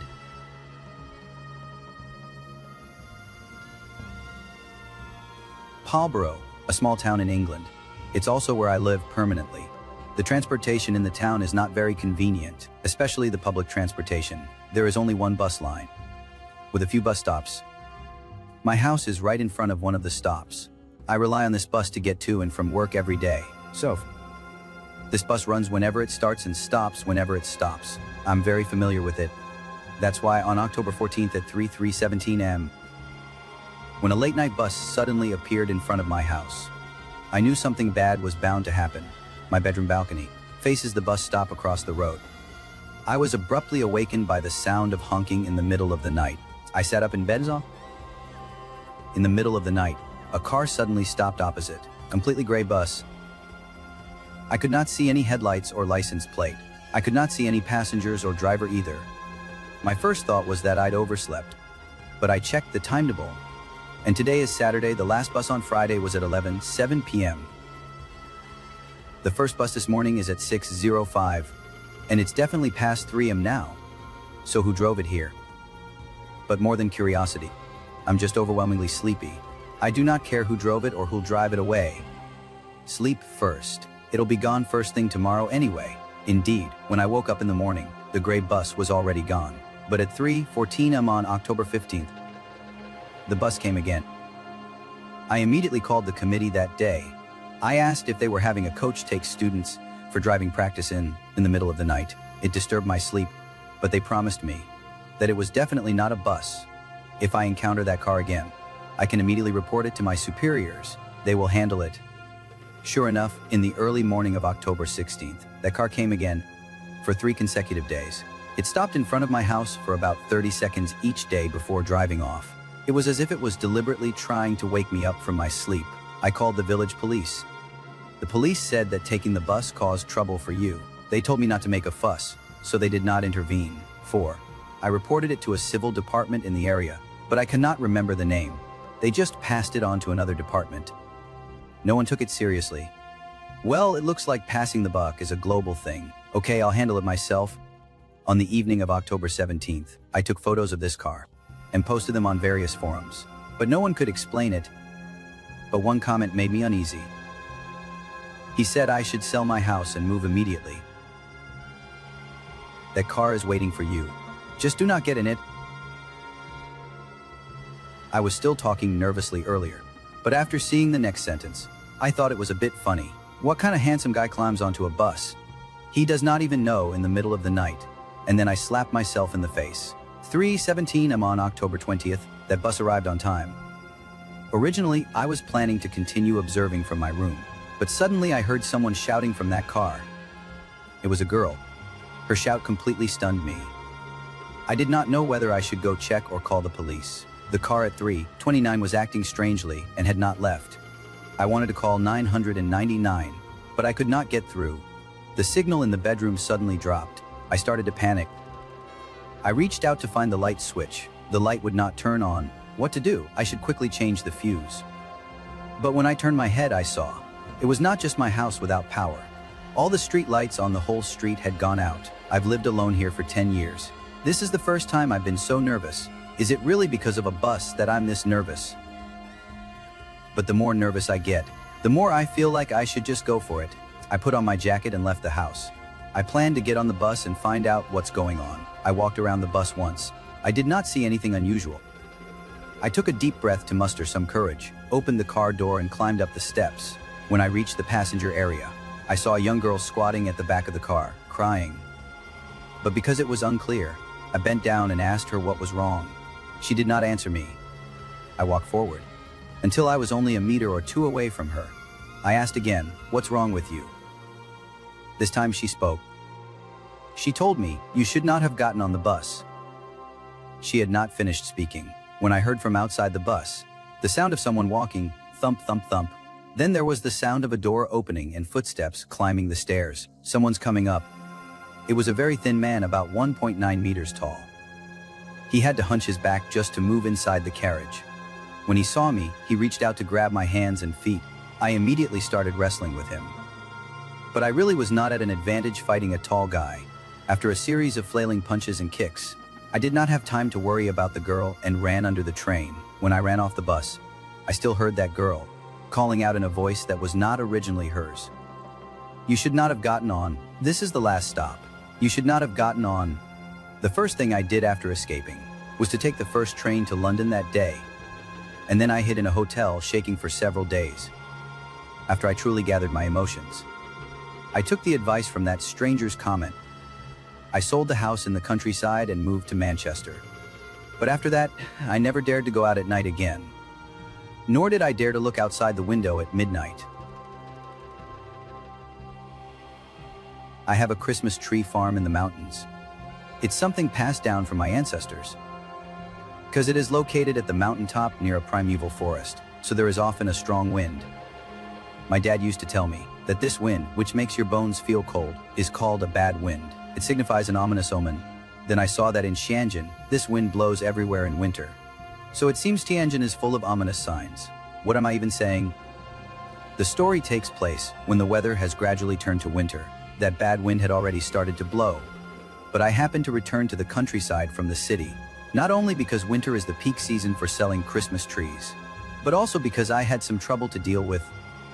A large area of trees on our farm withered badly, suddenly cracking and crumbling, falling all over the place. Especially the trees closer to the primeval forest withered faster. A massive die-off, a complete rut. If this continues, my livelihood will be threatened. A few days after returning to the farm, a local woman came to see me. When she visited, she brought with her a withered young pine tree wrapped in paper. It was a dead sapling. It turned out she was there to complain because the tree she bought from us, it died just a few days after being brought home, and it was scorched, looking like charcoal. I asked if something had caught fire in your house, had a fire damaged it. She told me to look more closely. Then I noticed the surface of the branch was covered in a strange, sticky substance. It looked like black glue. It was not burnt to ashes. It did not become charcoal. I wanted to touch it. Maybe this is why the trees in my yard are withering. She suddenly yelled, "Hey, do not touch it." Then she explained that her eldest son had tried touching it, and his fingers and arm rotted away. Had no choice but to apologize and refund the money for the trees. After she stormed off angrily, I realized I had really encountered a problem. I began to seriously think about what was going on. How did the trees on my farm end up like this? At first, I suspected it was due to the frequent earthquakes in this area. because this mountain used to have very few earthquakes. Recently, however, they've been happening inexplicably more often. I can feel it almost every day, mostly slight tremors. But the last one was particularly noticeable, or rather, they're becoming increasingly noticeable. After that, I went to check the woods. I found that my pine grove had sunk several inches into the ground. It might be an earthquake, bringing some strange substances from underground. My tree must be infected. But it's not just me encountering strange things. The old man next door who sells chickens and eggs encountered it too. This old man is named Luke. The next morning, on his way to the farm, ran into him. He was busy, and we chatted about the weather for a bit. In a mysterious tone, he said to me, "Something got into my chicken coop." He urinated in my chicken coop, and he dragged all my hens out and killed them. I asked him if he was a coyote, because this has happened before. After all, we live near the mountains. He told me it definitely was not a coyote, because coyotes would eat the chickens. I was completely dumbfounded. So what kind of animal crawled into your chicken coop, dragged the chickens out and killed them, left them whole but did not eat them, and just left? He said it was not just left whole like that, it was more complicated than that. Some chickens were missing legs, some were missing heads, some had their eyes gouged out. What kind of animal likes to eat those particular parts? People around me have been encountering strange things one after another. It has made me even more irritated by the recent earthquakes. And then, another one occurred that night. This time, the tremor was more intense than ever. I could feel it throughout my entire building. In the middle of the night, in the kitchen, things in the living room were jingling for quite a while. It happened when I was woken up from my sleep by the noise. I saw a pink light coming from over the mountain. When I met my neighbors the next day, they all said they had seen the light in the mountains too, but because I do not believe in aliens, ghosts or other mystical things, I thought that glowing thing was probably what damaged my trees and stole Luke's chickens. That day, I took Luke into the mountains to investigate. Plus, Luke and I get along well. I thought I'd have him help clean up the dead branches and leaves. After all, many of the pine trees had been damaged by the earthquake, or they were corroded by that black, sticky liquid I mentioned earlier. They were impossible to sell. Luke just happened to have an excavator. The two of us finished the farm work during the day. We set off together at 7 p.m. What if we see that light again tonight? We roared into the mountains on our excavators. We planned to tackle the toughest job first.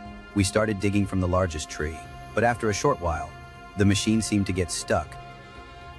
Luke gave it full throttle and dug. We actually dug up a super long plant root. It extends all the way into the woods, to places we cannot see, and the excavator even got scratches and dents from it. I said, "This thing is too hard. It keeps extending into the mountain, so hard and long." "I'm not just saying anything." Luke said, "Oh, I think so too. This thing probably grew out of the forest in the mountains. It has been growing underground. It grew beneath these saplings. If there was no earthquake, we might never have seen it surface like this. I suggest we just keep digging along the path, cut it off at the root." We decided to start digging deeper into the woods. But just at that moment, an earthquake started. Originally, Luke would not have been affected sitting on such a heavy excavator. Nothing would happen to him. I was standing next to it, and those were my little pine saplings. They would not be crushed by anything. But I do not know if it's related to the tree roots we unearthed. Maybe that's why it happened. The forest floor actually collapsed. I saw the excavator's pedal stuck in the ground. Luke was sitting on the machine, unharmed, but I fell straight into the collapsed ground, as I recall now. I kept sliding down. I grabbed onto whatever stones, tree roots, or branches I could find, but it was useless. When the earthquake stopped, I estimated that I had fallen about 4 or 5 meters underground in the woods. It was particularly deep. After my eyes adjusted to the darkness, I realized I seemed to have fallen into a place that resembled a tunnel. Everything around me was covered in ash. There was a pervasive smell of mold and rotting flesh. Just breathing in the air made me want to throw up, because the forest became quiet again. I heard Luke above me jump from the excavator onto the ground. He shouted down, "Are you all right?" "I'm fine." I seemed to have fallen into a place like a tunnel. Luke did not answer me immediately. After a few seconds, he said, "Oh, older people all know. There used to be many old coal mines here. You probably fell into one of them. Do not worry, these coal mines all have shafts. They've all been abandoned. There's nothing inside." I felt much more at ease right away. Then I discussed with him how to get me out. First, I need to stay away from the excavator, in case it suddenly falls down. Next, had to wait for Luke to drive to a nearby place called Pine Harbor Village. He was going to pick up a rope from the hardware store and used the truck to tow me out. After we decided on the plan, Luke left. I turned on the flashlight on my phone and stayed in place to wait. But clearly, this plan would take a long time to carry out. I got bored and started observing the mine. To be honest, calling it a mine right now is a bit of a stretch, because above it is covered by such a vast forest. The passage here is already filled with tree roots, and all the tree roots have grown together, as if they were part of the same plant. This is the first time I've seen an underground forest. At first it felt quite novel, but after staying here for a while, it's hard not to feel a bit anxious in the mine. It has already been 2 hours. Luke still has not come back. I started calling for him. No one responded, so I just picked one of the tunnels and tried to find my own way out. As I was walking, I realized I must have chosen a direction leading deeper into the forest, because I can see the tree roots above me getting bigger and older, and the smell makes me want to, even 9/10 want to. But thankfully, the mine shaft feels wider as I walk. I must be slowly approaching the mountainside, the original mine entrance on the surface. But unfortunately, the unfortunate thing is, I found out I'm not the only one walking in this mine shaft. Because I can hear the sound of animal claws burning things behind me, and that kind of low growl like a wild beast crying. But maybe it's because I've been in such a quiet place for too long that I'm hallucinating. But I found that the branches around me started to show some things that we could not see in the mines outside the mountain. Some animal and human corpses, and most of these corpses are incomplete. They all had a leg caught by this clump of roots. Over there, 2 legs were caught by the roots. I immediately thought of Luke's chickens. Dragged out, killed, missing limbs and heads. I wonder if these people also encountered similar things while they were alive, but the complete body is there. But the movement is really strange, almost like it's crawling. I was still really curious, and I thought it was quite funny. What kind of idiot would choose not to walk in such a wide mine tunnel, but crawl into the tangled tree roots instead? I gradually began to believe that something really was chasing me. I originally planned to walk to conserve energy, but now I ended up running instead. The things behind me also started running. I do not know if it's because I'm too nervous or too scared, but I started to feel like the bodies of the people around me were talking. They seemed like they wanted to crawl over and ask for help, but all I wanted was to save myself. Right now, I wish someone would save me. I do not even know what's chasing me.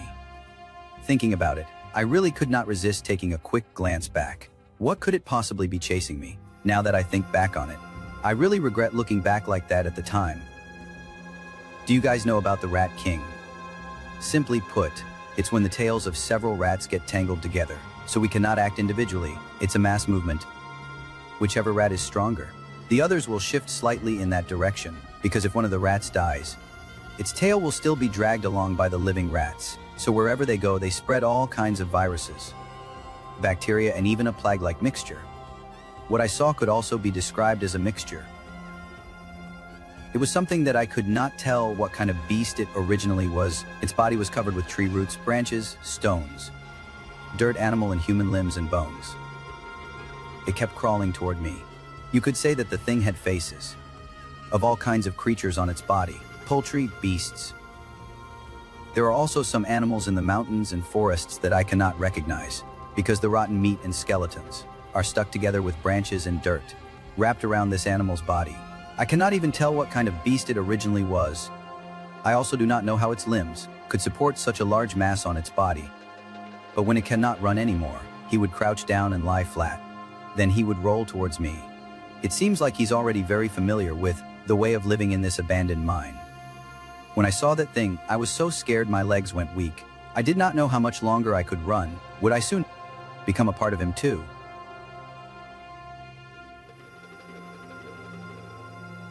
But I have to thank, my brain is actually quite sharp. I knew to wave the flashlight under that thing, because I knew the thing is always sensitive to light, especially at night or in tunnels. It's definitely very light sensitive. Just like that, I saw it still had some kind of animal-like white eyes. Just like that, he was knocked senseless and started shouting. He struggled in place for a long while. I took this opportunity to start crawling into the mine tunnel deep in the mountains. But I found it was already blocked by branches. I had no choice, and I did not care about the pain or the injuries. I just squeezed myself into the gap between the tree roots and the rocks. Wherever there was space, I squeezed into it. I just kept climbing. Now I think I understand. why there are so many bodies of climbers in the roots of the trees I saw. Finally, I climbed up from the earthquake's crack to the surface of the mountain. I made my way back home along the mountain road, guided by the lights from the town. On the way, I passed my farm and saw the excavator at the foot of the mountain. The excavator is still stuck in the frozen soil, but Luke is not there. However, the machine is also covered in that layer of dark, sticky substance. This machine is pretty much scrapped now. Or is it that Luke is gone too? I decided to go to Luke's house, but when I got there, his house was empty. The door was not locked, and the truck was not there. Later, I planned to temporarily watch over Luke's chicken coop, but I did not expect that from that night on. Luke never came back. When I shared this experience on Reddit, the bad wind started blowing again. Maybe there is going to be another earthquake or some strange event. I decided to leave the farm for good before anything else happens. At least fill up the pit I fell into first. Because I always feel like that place is getting deeper and deeper.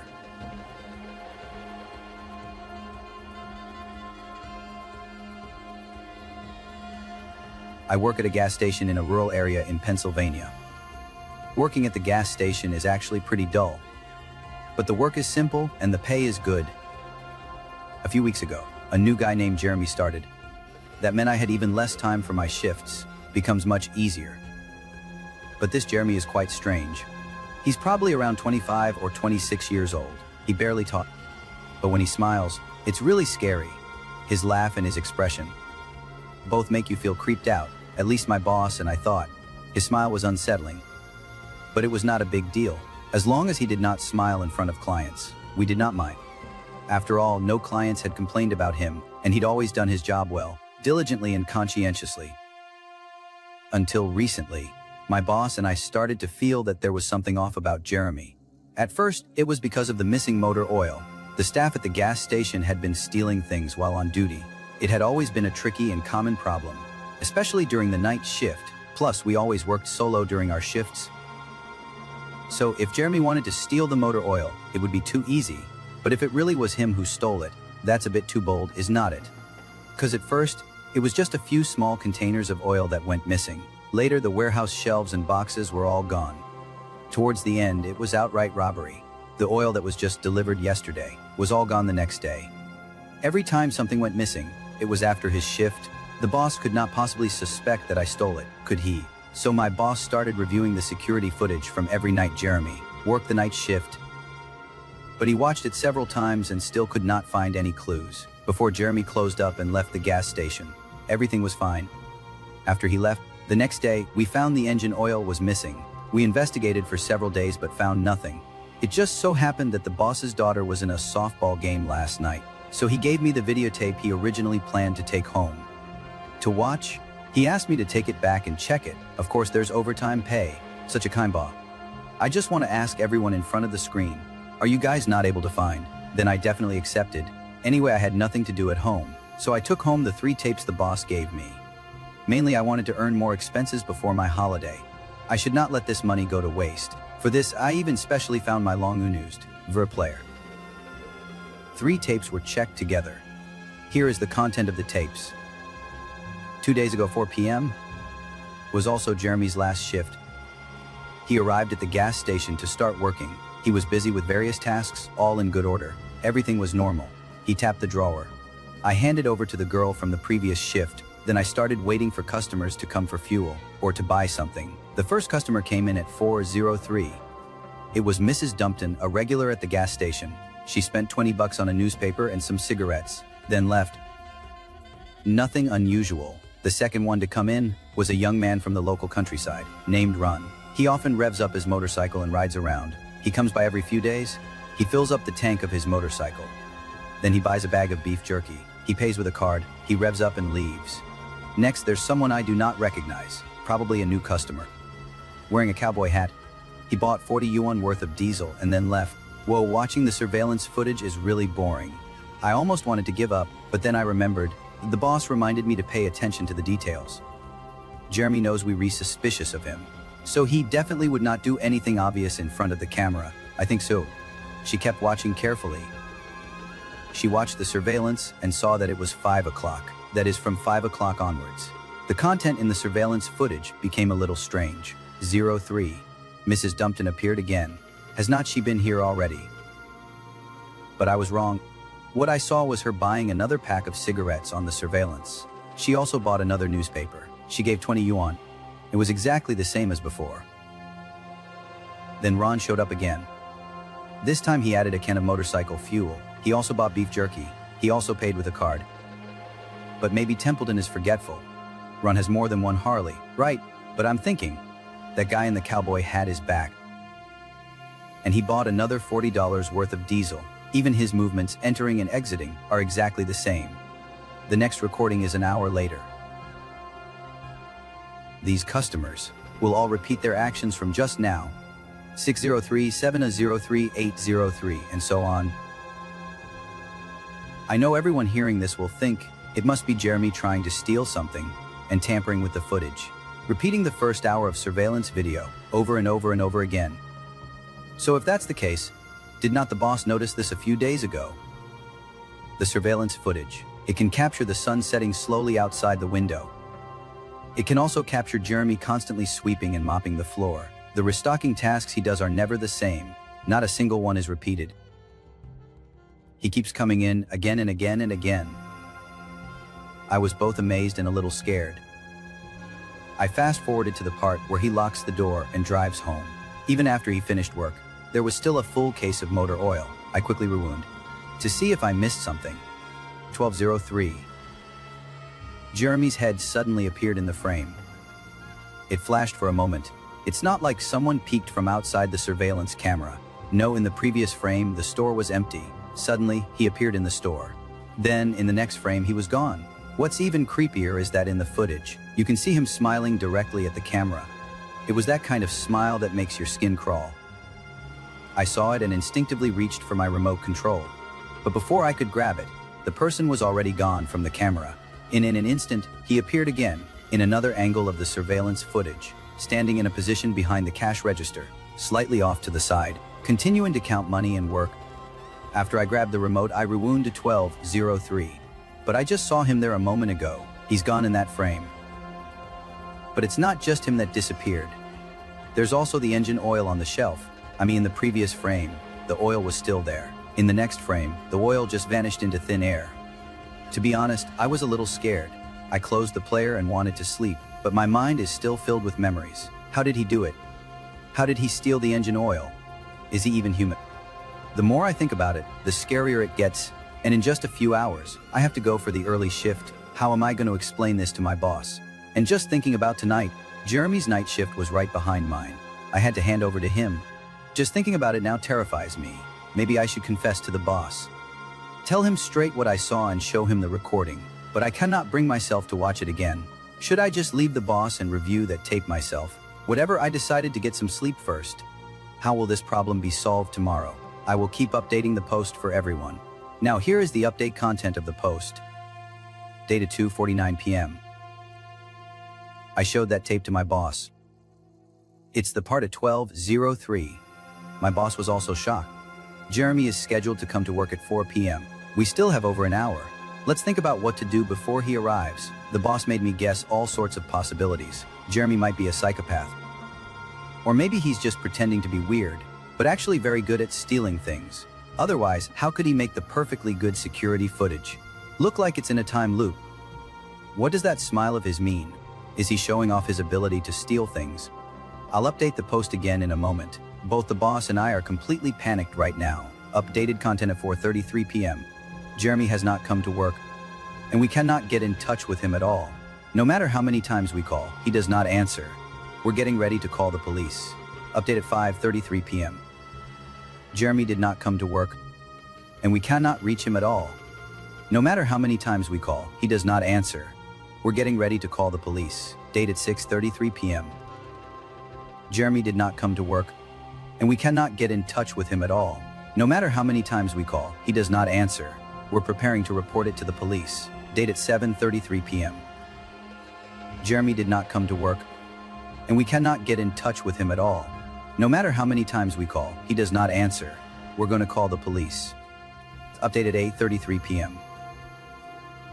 Jeremy did not come to work, and we cannot reach him at all. He would not answer his phone. We're gonna call the police. Up a date at 10:58 p.m. Oh my god, I just got home. I just saw the post I updated earlier turn into this. I do not know if it was a phone glitch or what. The updated content was not posted by me, because after my boss and I decided to call the police, we had not gotten through yet. For no reason, I suddenly passed out. When I woke up was already 9:33 p.m. I still remember the moment when I passed out. My boss was standing next to me, holding the phone, ready to confirm with me. But when I woke up, the phone was already in my hand, and it had disconnected. However, my boss was not unconscious, but he was not quite normal either. He just stood there blankly in front of the counter, froze staring into space. There was also a customer who was just standing there, stunned. It looked like he was about to buy a cigarette. I remember the time on both the computer and phone was showing 9:33:21. Was so scared I nearly peed my pants. The door was still open, the lights were on, and the boss did not care. I just slipped back home. I did not have time to worry about whether the person next to me was stunned or not, but the people and cars I saw in the peripheral vision were all frozen like wax figures, not moving at all. Even my car's radio was emitting nothing but blocked signals. I'm not sure if it was just because I was too nervous, or if it was an illusion, because halfway home, my car's radio suddenly started playing music, and I found that my phone's time has not been stuck at 9:33:21 all the time.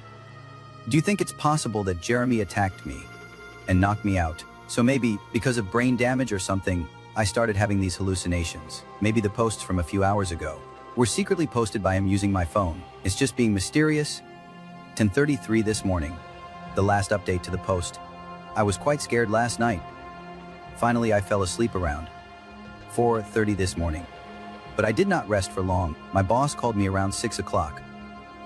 He said he called the police last night, and he told them about what he and I discovered. The boss gave the police all the employees' resumes. Jeremy's address was on them, so the police spent all night looking for Jeremy, and guess what the police found? Jeremy's resume listed his home address as a vacant lot. There used to be a house here in the last century, but it was gone by 1993. It burned down. Was arson? The whole house was filled with engine oil. Someone threw a Molotov cocktail and burned it down. A family of 4, 3 died. There's also one who did not survive. Not exactly. They went missing and have not been found, according to the locals. The one who went missing was from their family. He was the younger son, whom both the adults and children did not really like. He was quite distant from them. The killer still has not been found up to this day. No one knows if the killer set the fire and killed the entire family of 3, and they kidnapped the little boy. District. No matter how that case turned out later, I was already scared out of my mind when I heard this. The key thing is, my boss still told me to go to the gas station now. It was the first time in my life that I dared to yell at my boss at the top of my lungs. Said, "Are you crazy?" I still dare not go over there now. He said not to worry, the police are still around, and this thing really blew up. You have to come, because the Vabai is here now. I was thinking if it's really related to that arson case, it might be safer to be with the police and agents than to stay at home alone. So at 7:15 I set off for the gas station. When I arrived, I saw 4 men in suits. They greeted me. Then they asked me to sit down and tell them what had happened. I told them about the 3 videotapes. I talked about the disappearing motor oil. I told them about my experience last night. When I mentioned the videotapes, one of the FUBI agents told me that there's another new tape. It must be last night's recording. I watched it again with them. Then I signed a pile of documents, mostly non-disclosure agreements. So what the FI told me and explained, I cannot continue to reveal that here. But what they told me really gave me chills down my spine. But since I could not get involved, I went home after a while. So that's the update on my post. I work at a gas station in a rural area in Pennsylvania. I might have to head back to the gas station now, because some strange things have been happening recently. My boss and I both suspect that a new employee stole the motor oil from our shop. My boss asked me to work overtime to check the security footage of that employee's night shift and look for evidence of him stealing. It's perfect. I was planning to earn some extra cash before my vacation anyway. I definitely take the job. Besides, I estimate that this task is not difficult, because it's always after this new employee's shift ends that the engine oil goes missing. I'll check the surveillance footage from his shift. I'll definitely catch him in the act of stealing. By the way, this new employee, Jeremy. My profession. Maybe some friends are a little afraid of me. because I've always worked as a forensic doctor in the inner city. The workload in this line of work is never up to me. Of course, it's not up to my superiors either. For example, recently, there have been 2 consecutive, bizarre murder cases in the inner city. My colleagues are all incredibly busy. That's what my colleagues told me. Because earlier this year, there was a burglary incident in our department. It just so happened that I was the person mainly in charge at the time. If the body had not been found in the end, I probably would have lost my job. Of course, it's also possible they kept me because they thought I was clever. So, for these 4 months, I've been assigned to an assistant position. I was either helping out with some tasks or organizing some files. It was a good opportunity to take a break for a while. I could read some books I like or something. This afternoon was no exception. At that time, I was in the Criminal Investigation Department's office, waiting for Officer Gu to come back and hand over the materials. I was busy scrolling through my phone's notes, organizing my own things. I just heard the office door open with a loud sound. Officer Gu and 2 young people rushed in. I quickly stood up and handed over the documents. I said, "Director, this is the report from Qian Zhao." Before I could finish speaking, Gu took the stack of documents and snatched them away. He casually flipped through a few pages and threw them on the desk. Then he sat down with a thud. "Tell one of the young men, now. Quickly gather your team members again." The first 2 were not solved, and now a third one has popped up. The supervisory department is probably laughing at us now. Those adorable kids. The young man quickly nods, turns and leaves the office to make a phone call. This young man's name is Ling. I've been following Gu Si for at least 2 years. Only he can tolerate Gu's temper. After all, another young man I do not know was already standing there with his head down in fear, without daring to say a word. My relationship with Gu Si is also quite deep. He spoke up for me before during that household theft incident. It sounds like there's some news. I went straight up to him and asked, "Director, that serial killer has struck again." Gu Si gave me a withering look, but still started rummaging through his filing cabinet while answering me. He said this time, "The victim was found completely naked and hanged, with a sandbag tied to their feet." A sandbag. I was immediately intrigued. Then Gu Si grabbed a pen and pointed it at my forehead, saying, "Do not ask what you should not." When I heard that, I got angry. What do you mean by should not ask? Was not Qian Zhao supposed to work overtime tonight? This week I'm her assistant. If I do not ask, fine, I can handle it myself. Gu Si has not continued arguing with me.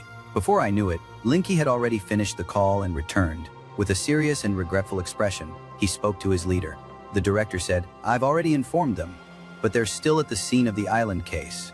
It'll probably be another half hour before they can return to the Ryama district." Gu Si listened and nodded slightly. He waved his hand as signaling that the 2 men then went back to their respective workstations. Seeing that no one else was around, I leaned in a little closer and asked the director, "What were your hobbies when you were in university?" Gu Si gave me another white look, rambling on and on. "Are you leaving or not?" I quickly explained, saying it was not that I was thinking about. "Were you all business when you were in university? Thinking about making a name for yourself in criminal investigation in the future? Or did you also have some free time to read some leisure books or something? Because I have not had much work lately." I had read some books and thought that these cases might be related. But he interrupted me and said, "You've been reading too many of Koya and Akira's mystery novels. They will not help you solve the case, Ans." I said, "Go away, that's not it. I'm reading proper books." Then I purposely lowered my voice and asked him, "Do not you think these serial killings are connected?" "It's a copycat crime." "Copycat of who? I have not heard of this before. Kidnapping someone and boiling them in a bathtub, or burning them on a balcony, those kinds of precedents." As soon as I heard it, I slapped my hands together and said, "So I told you, you have too much free time reading idle books." I never said he was copying a criminal case. Have you heard of the European witch hunting craze? It's about medieval anti-heresy stuff, you know? And then they'd slap their hands together and say I was a witch. It actually referred to those who violated the doctrines of the Catholic Church. Or maybe they just wanted to prepare some herbs to apply to a skin bitten by a venomous insect. People could seize you and kill you. The methods were extremely cruel. It seems Gu Si did not listen. I added, "Let me give you an example. Take the thumbs of the suspected witches' hands and feet, cross-tie them together, and then put them into a scalding hot trough. Let them slowly sink to the bottom and drown or be scalded to death." He was stunned. I'd never seen his eyes so wide. He stared straight at me and asked me, "This is the method of execution for witches?" I shook my head and said, "No, this is the method of interrogation. Because people would consider those who float as witches. Those who sink are seen as innocent. To clear their suspicions, the vast majority chose not to struggle and sank into the water." I know why he became so emotional all of a sudden 1 week ago. named Island. Died at home in the way I just mentioned. It was inexplicable.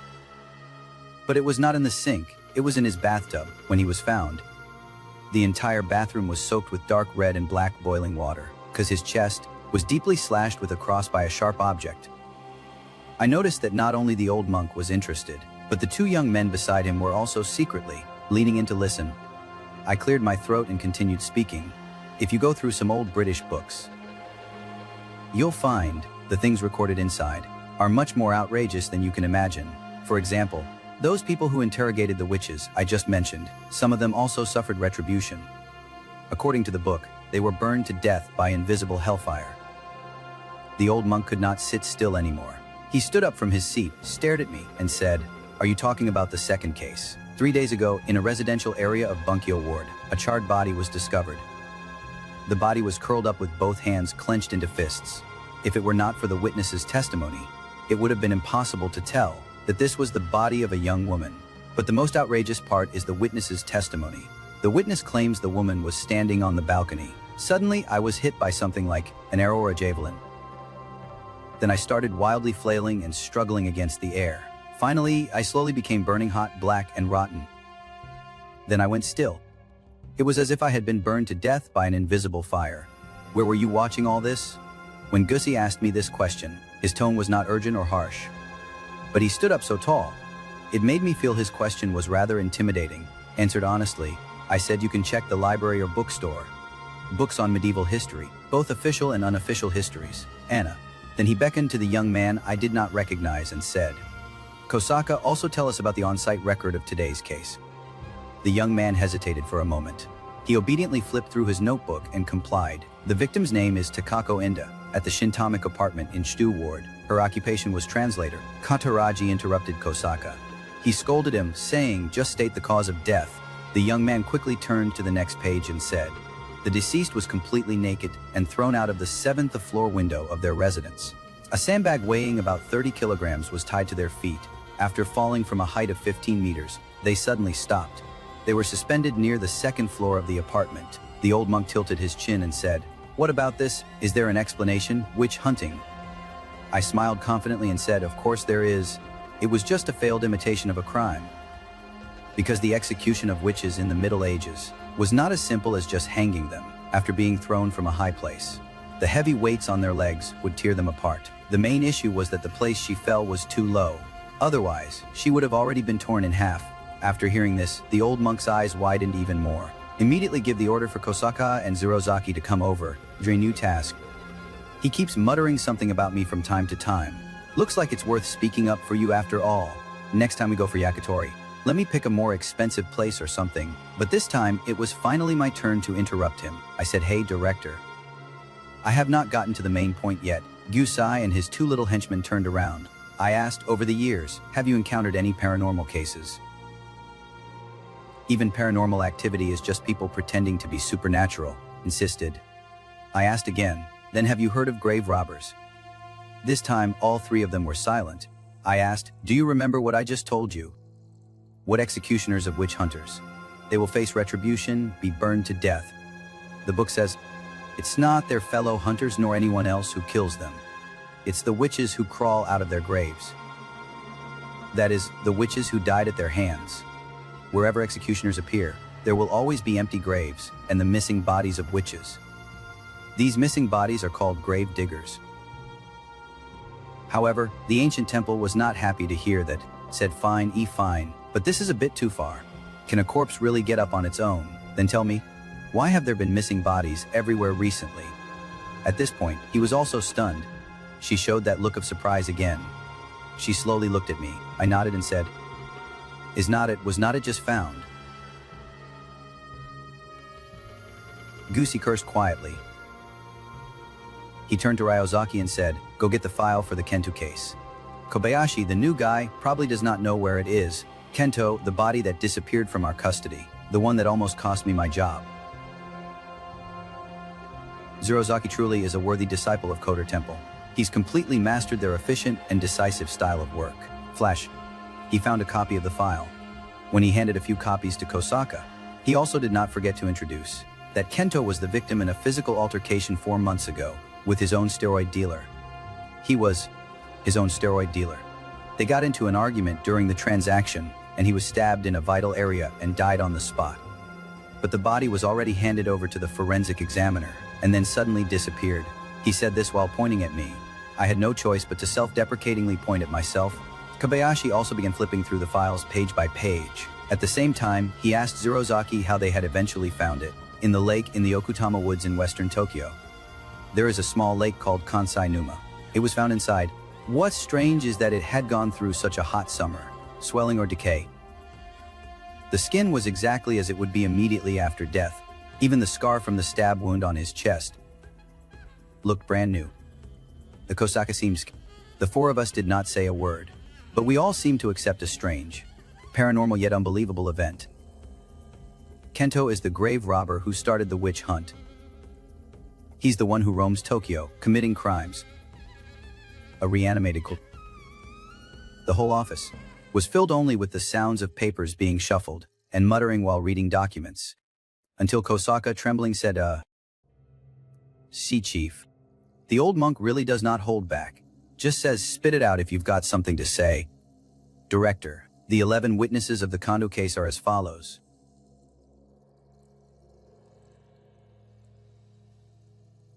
Stop. The old monk has already interrupted us, who knows how many times today. But this time, besides showing how impatient he is, it's very clear that he's also scared. Immediately investigate the remaining 8 witnesses and provide 24-hour protection. Koen Zurozaki nodded in response. They quickly left the office.